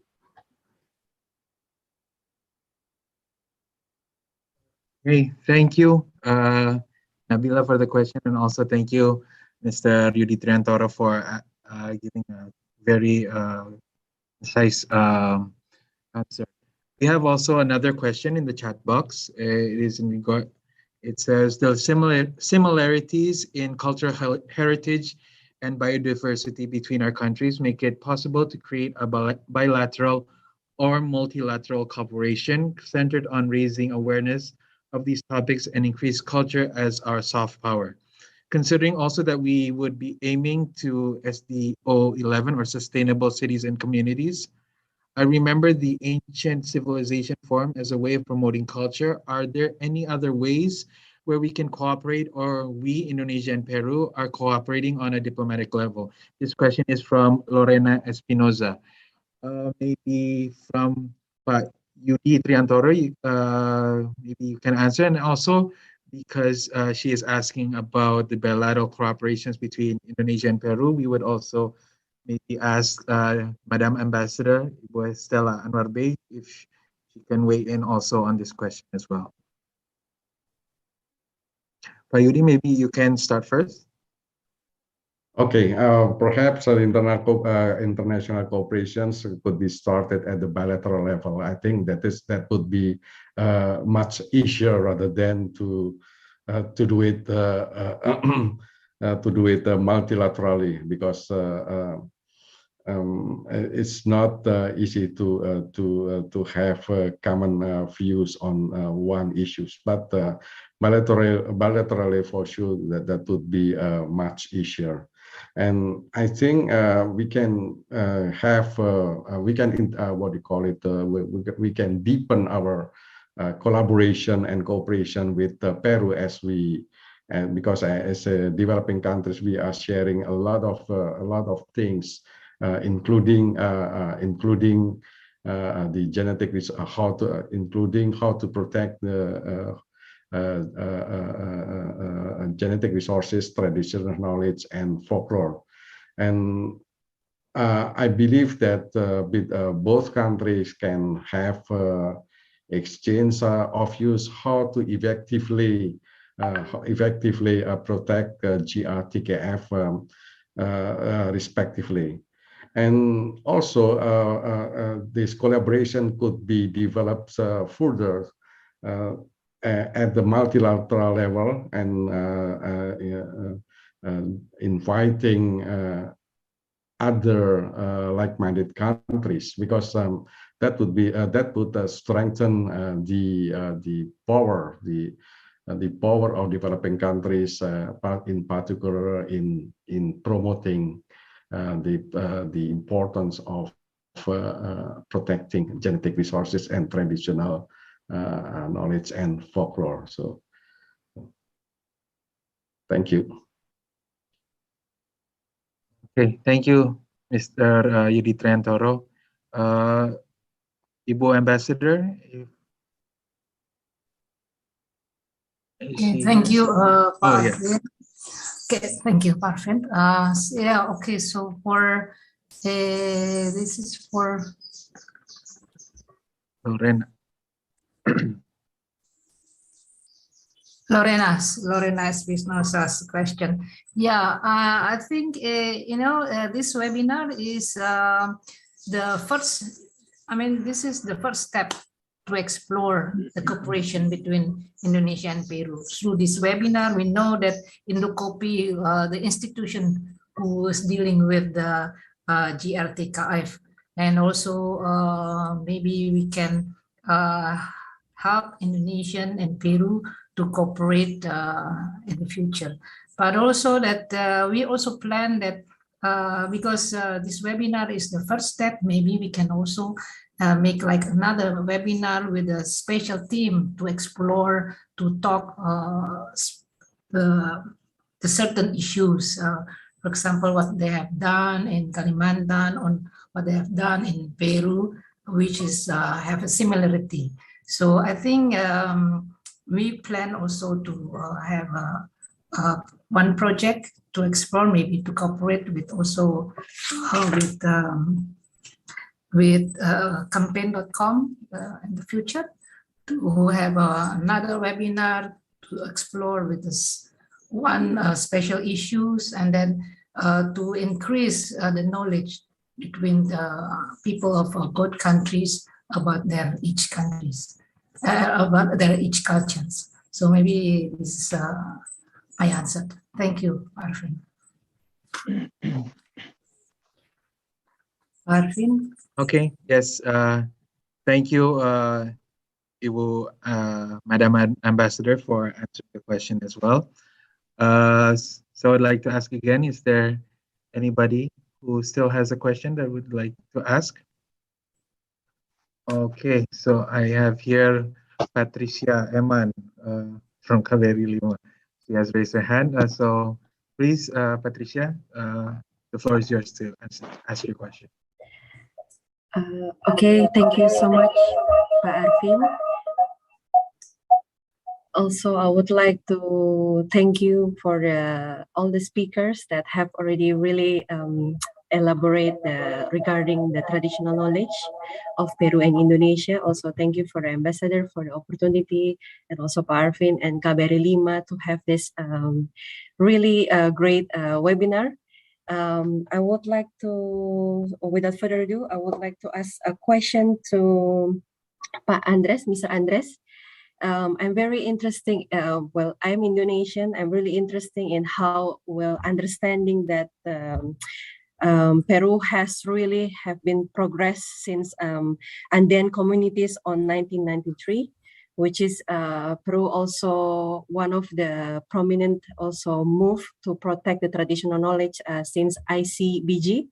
Knowing that, I would like to ask how is Peru develop communication between stakeholder, between the government, also the representative of the organization, for them to actually register the traditional knowledge, and how is it can be successfully, because I can see also in your presentation in the chart, I think starting on 2010 until 2019 or 11, sorry, 2000, yeah. 2000, since 2010, it's keep growing, the process of registration, which is very interesting to know how is the evolution in the Peru since the law enacted and how to make it success until now. And the last question is, understanding that the law protective regime from Peru is only limited to the scope of the regarding the biogenetic. Is it any other law protective regime regarding other traditional knowledge in Peru that has been developed or ongoing regarding other, for example, like folklore and also culture expression? Thank you so much, Mr. Andres. Okay. I'm going to answer in Spanish, please, Jacqueline. Andres, Slate. just, you're still on mute. I'm sorry. Oh, I don't think. Oh, sorry. no, yes. Oh, yeah, sorry. Okay. Yes, please. Okay, Yep. okay. Bueno, en primer lugar, sobre los registros de conocimientos tradicionales, estos han venido incrementándose gracias a campañas de difusión que se ha realizado a lo largo del Perú. Hemos viajado a las comunidades nativas para darles a conocer la existencia de la ley y de los registros, ¿no? Se ha promovido los registros al hacerlos estos gratis, es decir, las comunidades nativas no pagan nada para registrar sus conocimientos. Esta sería la primera parte de mi respuesta. Por favor, Jackie. Sí, yes. The organization, in this case, in the copy, has been working on record the ancestral knowledge by going directly to the local communities and presenting the local people the regulations and all the information. And they have helped them to register this local knowledge for free. So this is a way to contribute to the protection of this local wisdom. Ok. La segunda parte, la ley de la cual he hablado, la 27811, solamente protege los conocimientos colectivos relacionados a los recursos biológicos, ¿ya? Especialmente los usos de las plantas y los animales en medicina, en la industria, en la cosmética, ¿no?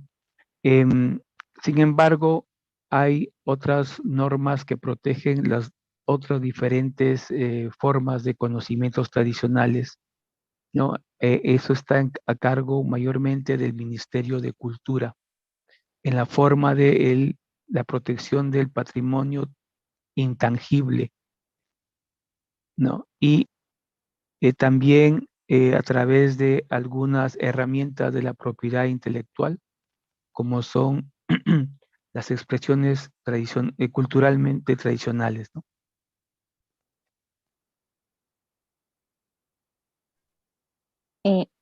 Okay, so as he referred in the law 27811 that he mentioned in his presentation, this law protects the genetic heritage, such as the traditional knowledge and which is focused on the genetics, the animals, the plants used for medical purposes. Other aspects of protection are also under the Ministry of Culture, such as the cultural heritage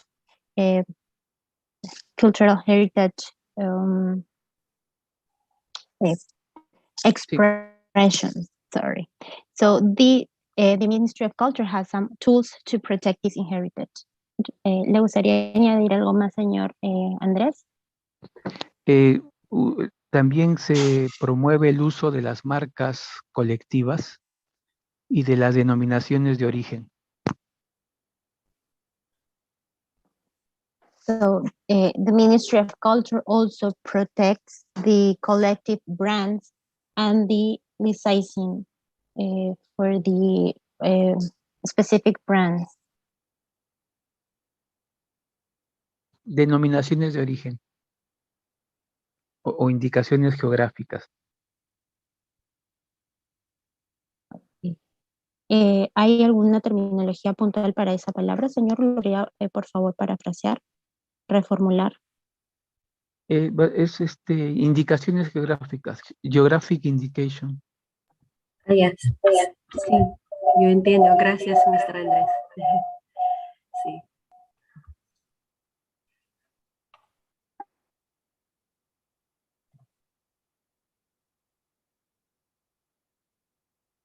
Is that it, Jackie?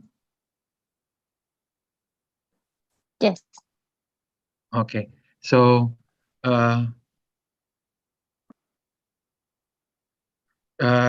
thank you, Mr. Andres, for answering the question. I see that we are closing in, or it's already maybe 10 o'clock in Indonesia right now. So if there are no more questions, I would like to close the question and answer session and maybe give a brief summary of our discussion here today. So as both speakers has said that both countries, Indonesia and Peru, from the presentations, we can see that we consider traditional knowledge and traditional culture expressions as something that is very important towards both countries because it is a reflection of the cultural identity of many ethnic groups that live within the countries in Peru and Indonesia as well.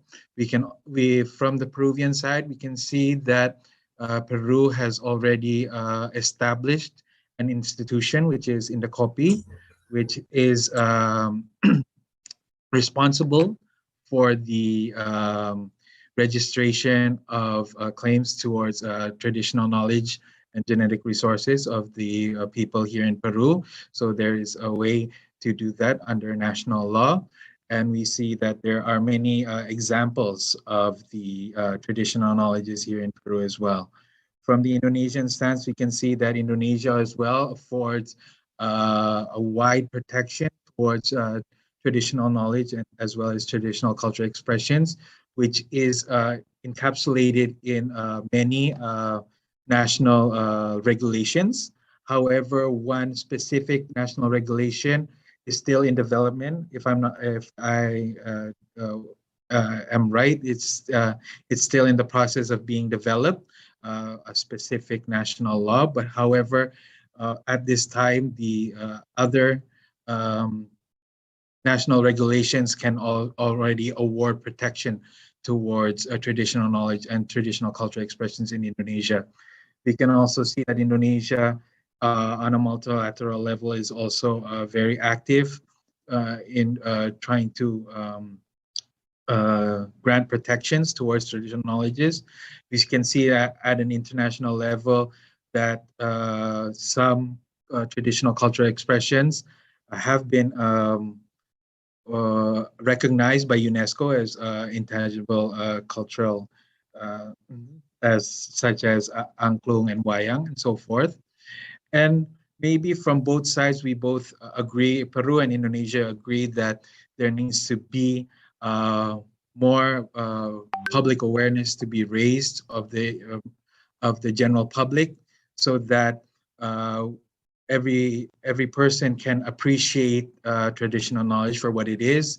Sometimes maybe in a modern society, people look down upon traditional knowledge, but it actually has great value towards not only a cultural value, but sometimes there's also a commercial value in the traditional knowledge or traditional cultural expressions. So maybe that's a little wrap up of the discussion that we had here today. Now, I would like to give the floor back to our friends from campaign.com. I think they have an announcement for the giveaway that they announced before. So please, friends from campaign.com, the floor is yours.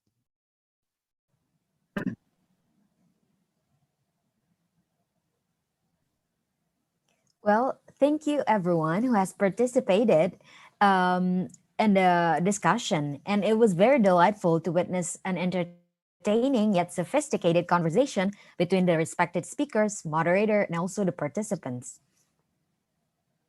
Gracias a todos los participantes en todas las personas que han participado de forma activa en este debate. Ha sido un placer presenciar esta entretenida y sofisticada conversación entre los ponentes, el moderador y también los participantes. And the talk show followed by the Q&A session has provided us an opportunity for all of us to learn more about the relationship between Indonesia and Peru, as well as the local wisdom of each country. And next, we invite you to know more about campaign.com through the following video. El talk show seguido de la rueda de preguntas y respuestas nos ha dado la oportunidad de conocer mejor la relación entre Indonesia y Perú, así como la sabiduría local de cada país. A continuación, les invitamos a conocer más sobre campaign.com a través del siguiente video.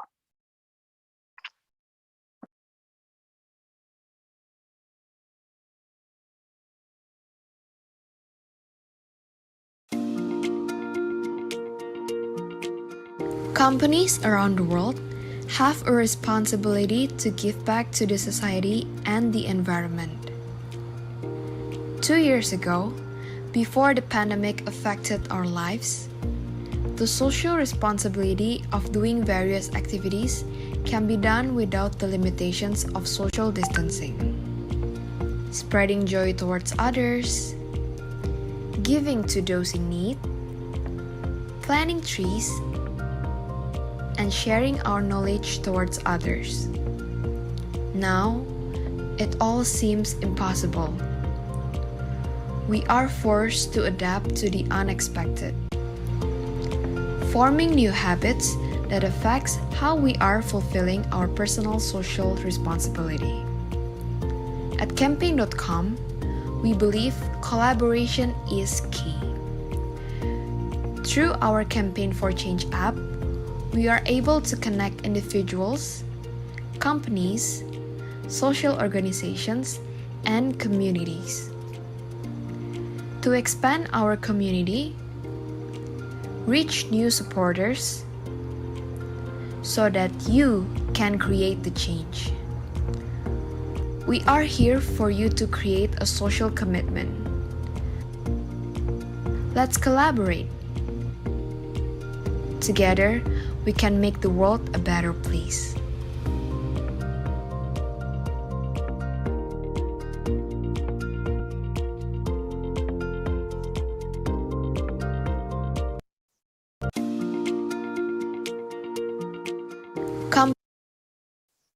And now, we also like to share with all of you that our Campaign for Change application now has released a new feature called A Year with Champ, where this feature allows you to look back at your previous actions, challenges, and donations that you have made throughout the year, starting from January 2021. To experience this new feature, please update the app to the latest version through App Store or Google Play Store.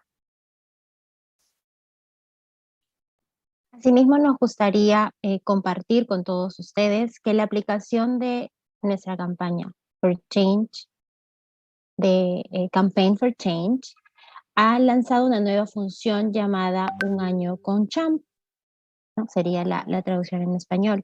Esta nos permite mirar hacia atrás nuestras acciones, o sea, revisar nuestras acciones pasadas, retos y donaciones anteriores que han realizado ustedes a lo largo del año a partir de enero del 2021. Para poder conocer esta nueva función, deben actualizar la aplicación a la última versión a través de su App Store o Google Play Store. Next, we have an exciting giveaway for all of you here.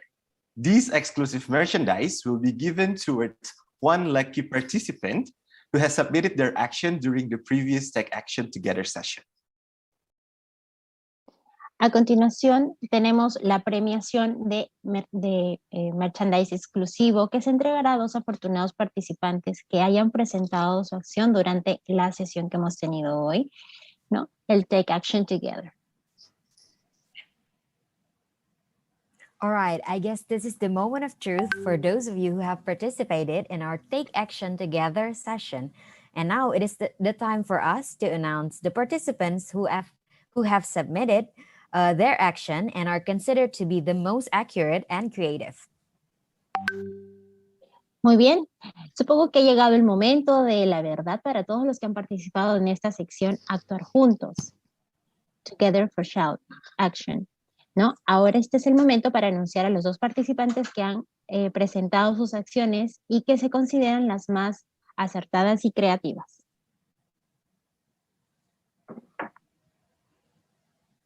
Okay, congratulations.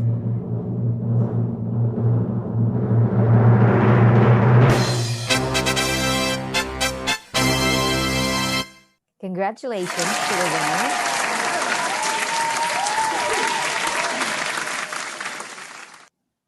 We have collected your action and we are amused by its accuracy and creativity. And we will wait a few seconds for you to screenshot the slide and it will be needed for you to claim your prize.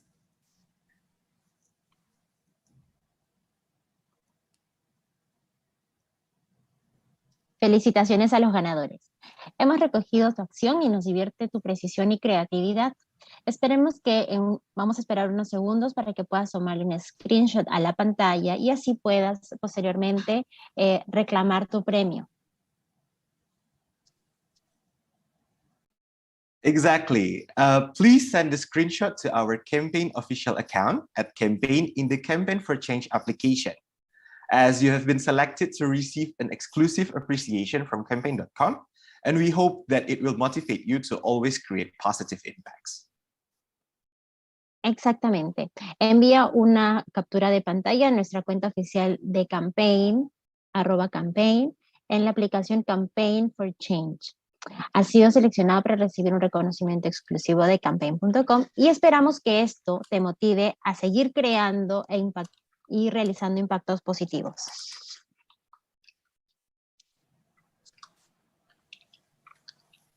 And for those of you who don't get the best action today, you can still get the local tour voucher by taking your action in this challenge. And we will wait for your action until Sunday.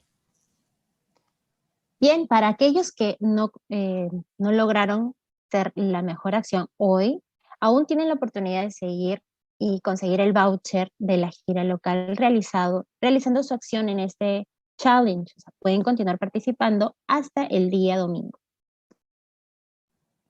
Furthermore, for those of you who are interested and would like to join us further in our journey, you're very welcome to follow our Instagram @campaign_ID, @campaign community, and also visit our website at campaign.com/forchangeid. And by accessing this context, you will be able to receive latest information. Asimismo, aquellos que estén interesados y quisieran unirse a nosotros en este viaje, están más que bienvenidos a seguir nuestro Instagram @campaign_id, @campaign community, y así visitar la página web campaign.com/forchallengeid. Aquí pueden acceder a todos los contactos y podrán recibir información reciente. And sadly, we have reached the end of our event for tonight. But before we leave, I would like to invite everyone to please turn on your camera so we can have our picture taken. Please put on your best and beautiful smile. And now I would like to call the committee for help in taking the pictures, but you may also take the screenshot of yourself. Lamentablemente hemos llegado al final de nuestro evento, pero antes de irnos me gustaría invitar a todos ustedes a encender sus cámaras para que podamos tomarnos la foto oficial, así es que por favor pongan sus mejores sonrisas y nuestro comité nos ayudará a tomar las fotos. Okay, to all respected participants, speakers, and moderators, I would like to once again invite you to turn on your cameras as I will screenshot the Zoom meeting as a piece of memory from this event. Okay, I will wait for a few seconds for you to get ready and turn on your cameras. Thank you very much. I see a few slides here, so I would request you to hold on for a few seconds. 3, 2, 1. Okay, 3, 2, 1.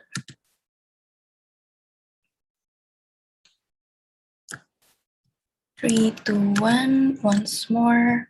3, 2, 1. Okay, thank you very much.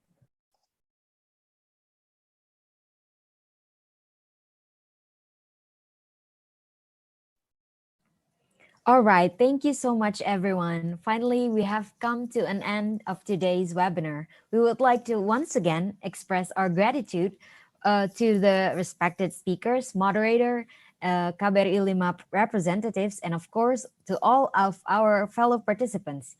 And we apologize for any inconvenience caused, and we hope that we will meet again in any future opportunities. And please fill the feedback form in bit.ly/feedback event campaign. Muy bien, muchas gracias a todos. Finalmente hemos llegado a la parte final del seminario de hoy. Nos gustaría una vez más expresar nuestro agradecimiento a los respetados ponentes, a los moderadores, los representantes de la Embajada de Indonesia en Lima y a todos nuestros compañeros que hoy nos han acompañado. Nos disculpamos en caso de que haya surgido algún inconveniente, alguna molestia que se haya podido suscitar y esperamos volver a encontrarnos en futuras oportunidades. Por favor, completen el formulario de comentarios. Aquí en la pantalla están viendo el link. Es que no dejen de completarlo. And goodbye, everyone. Don't forget to take your action in the Celebrating Our Local Wisdom Challenge by KBRI 5, and please always stay safe and healthy. Until next time, see you.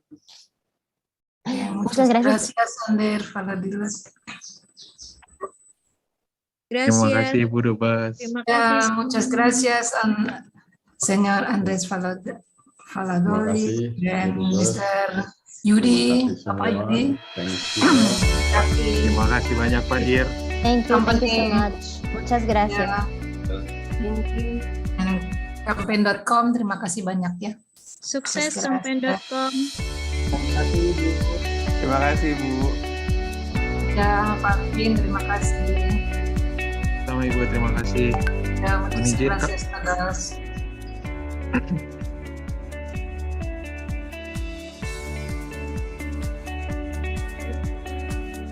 Ambasador Pak William, CEO kami tidak ada.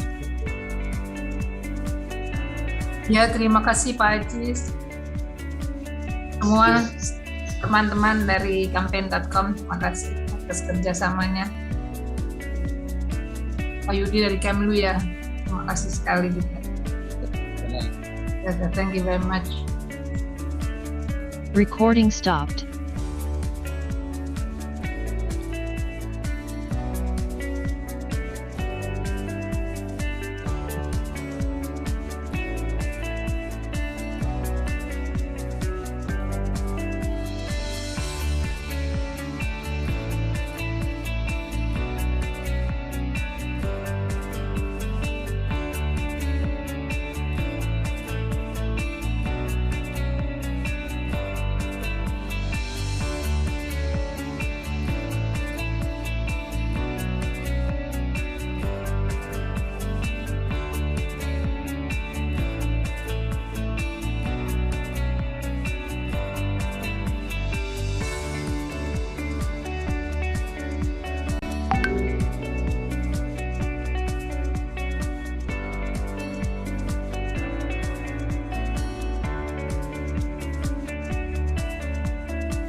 Terima kasih Mas Aziz dan timnya semua. Pamit ya.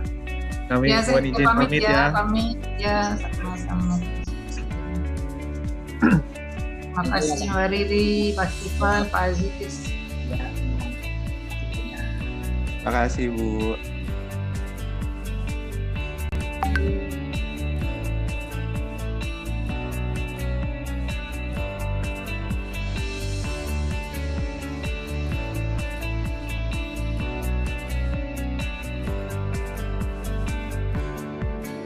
Do you believe in wonders? In the warmth that touches your heart?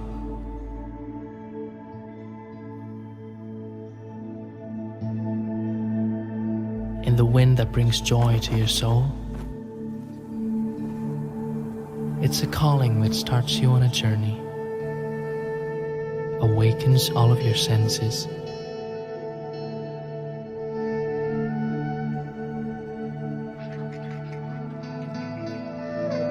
There are smiles and laughter, embracing and welcoming.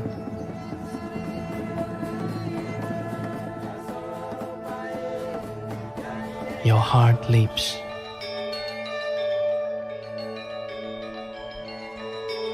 To a land that takes you in its heritage,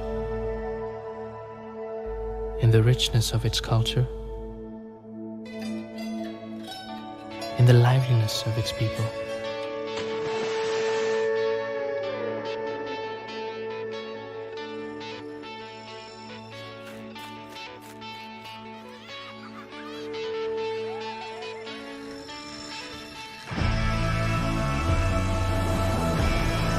Excitement, waves of never-ending challenges, taking you deeper.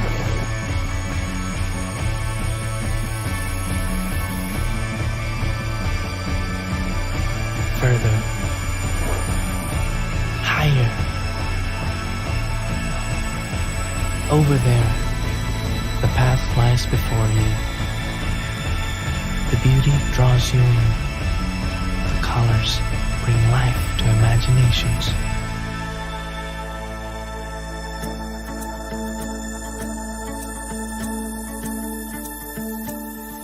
From the tallest peak,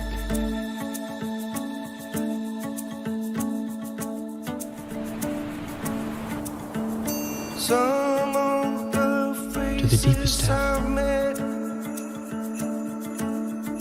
In this land, every step leads to a different discovery. And a simple sound may lead to unexpected encounters.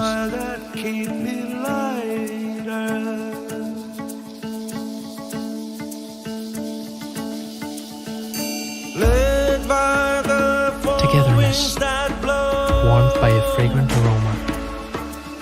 To places with the colors that I wish I An adventure, spurred by a shared taste for the unknown. make all of this last longer. Here in the hidden paradise, I'm sure I feel it coming. The soul I've lost in changes. I dream about this scene here in the hidden paradise.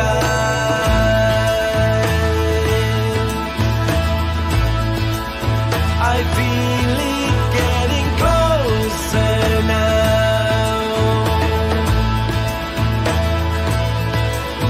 I've seen the world in highs and lows, but never like this way before. I'm sure I feel it coming. The soul I've lost in changes. The deeper you look, the more you see. It's like finding yourself and see what lies within. The passion, the senses, the wonders. I've seen the world in highs and lows, but never like Now, this way before. it's time to continue the story. Because I believe more wonders are waiting to be discovered.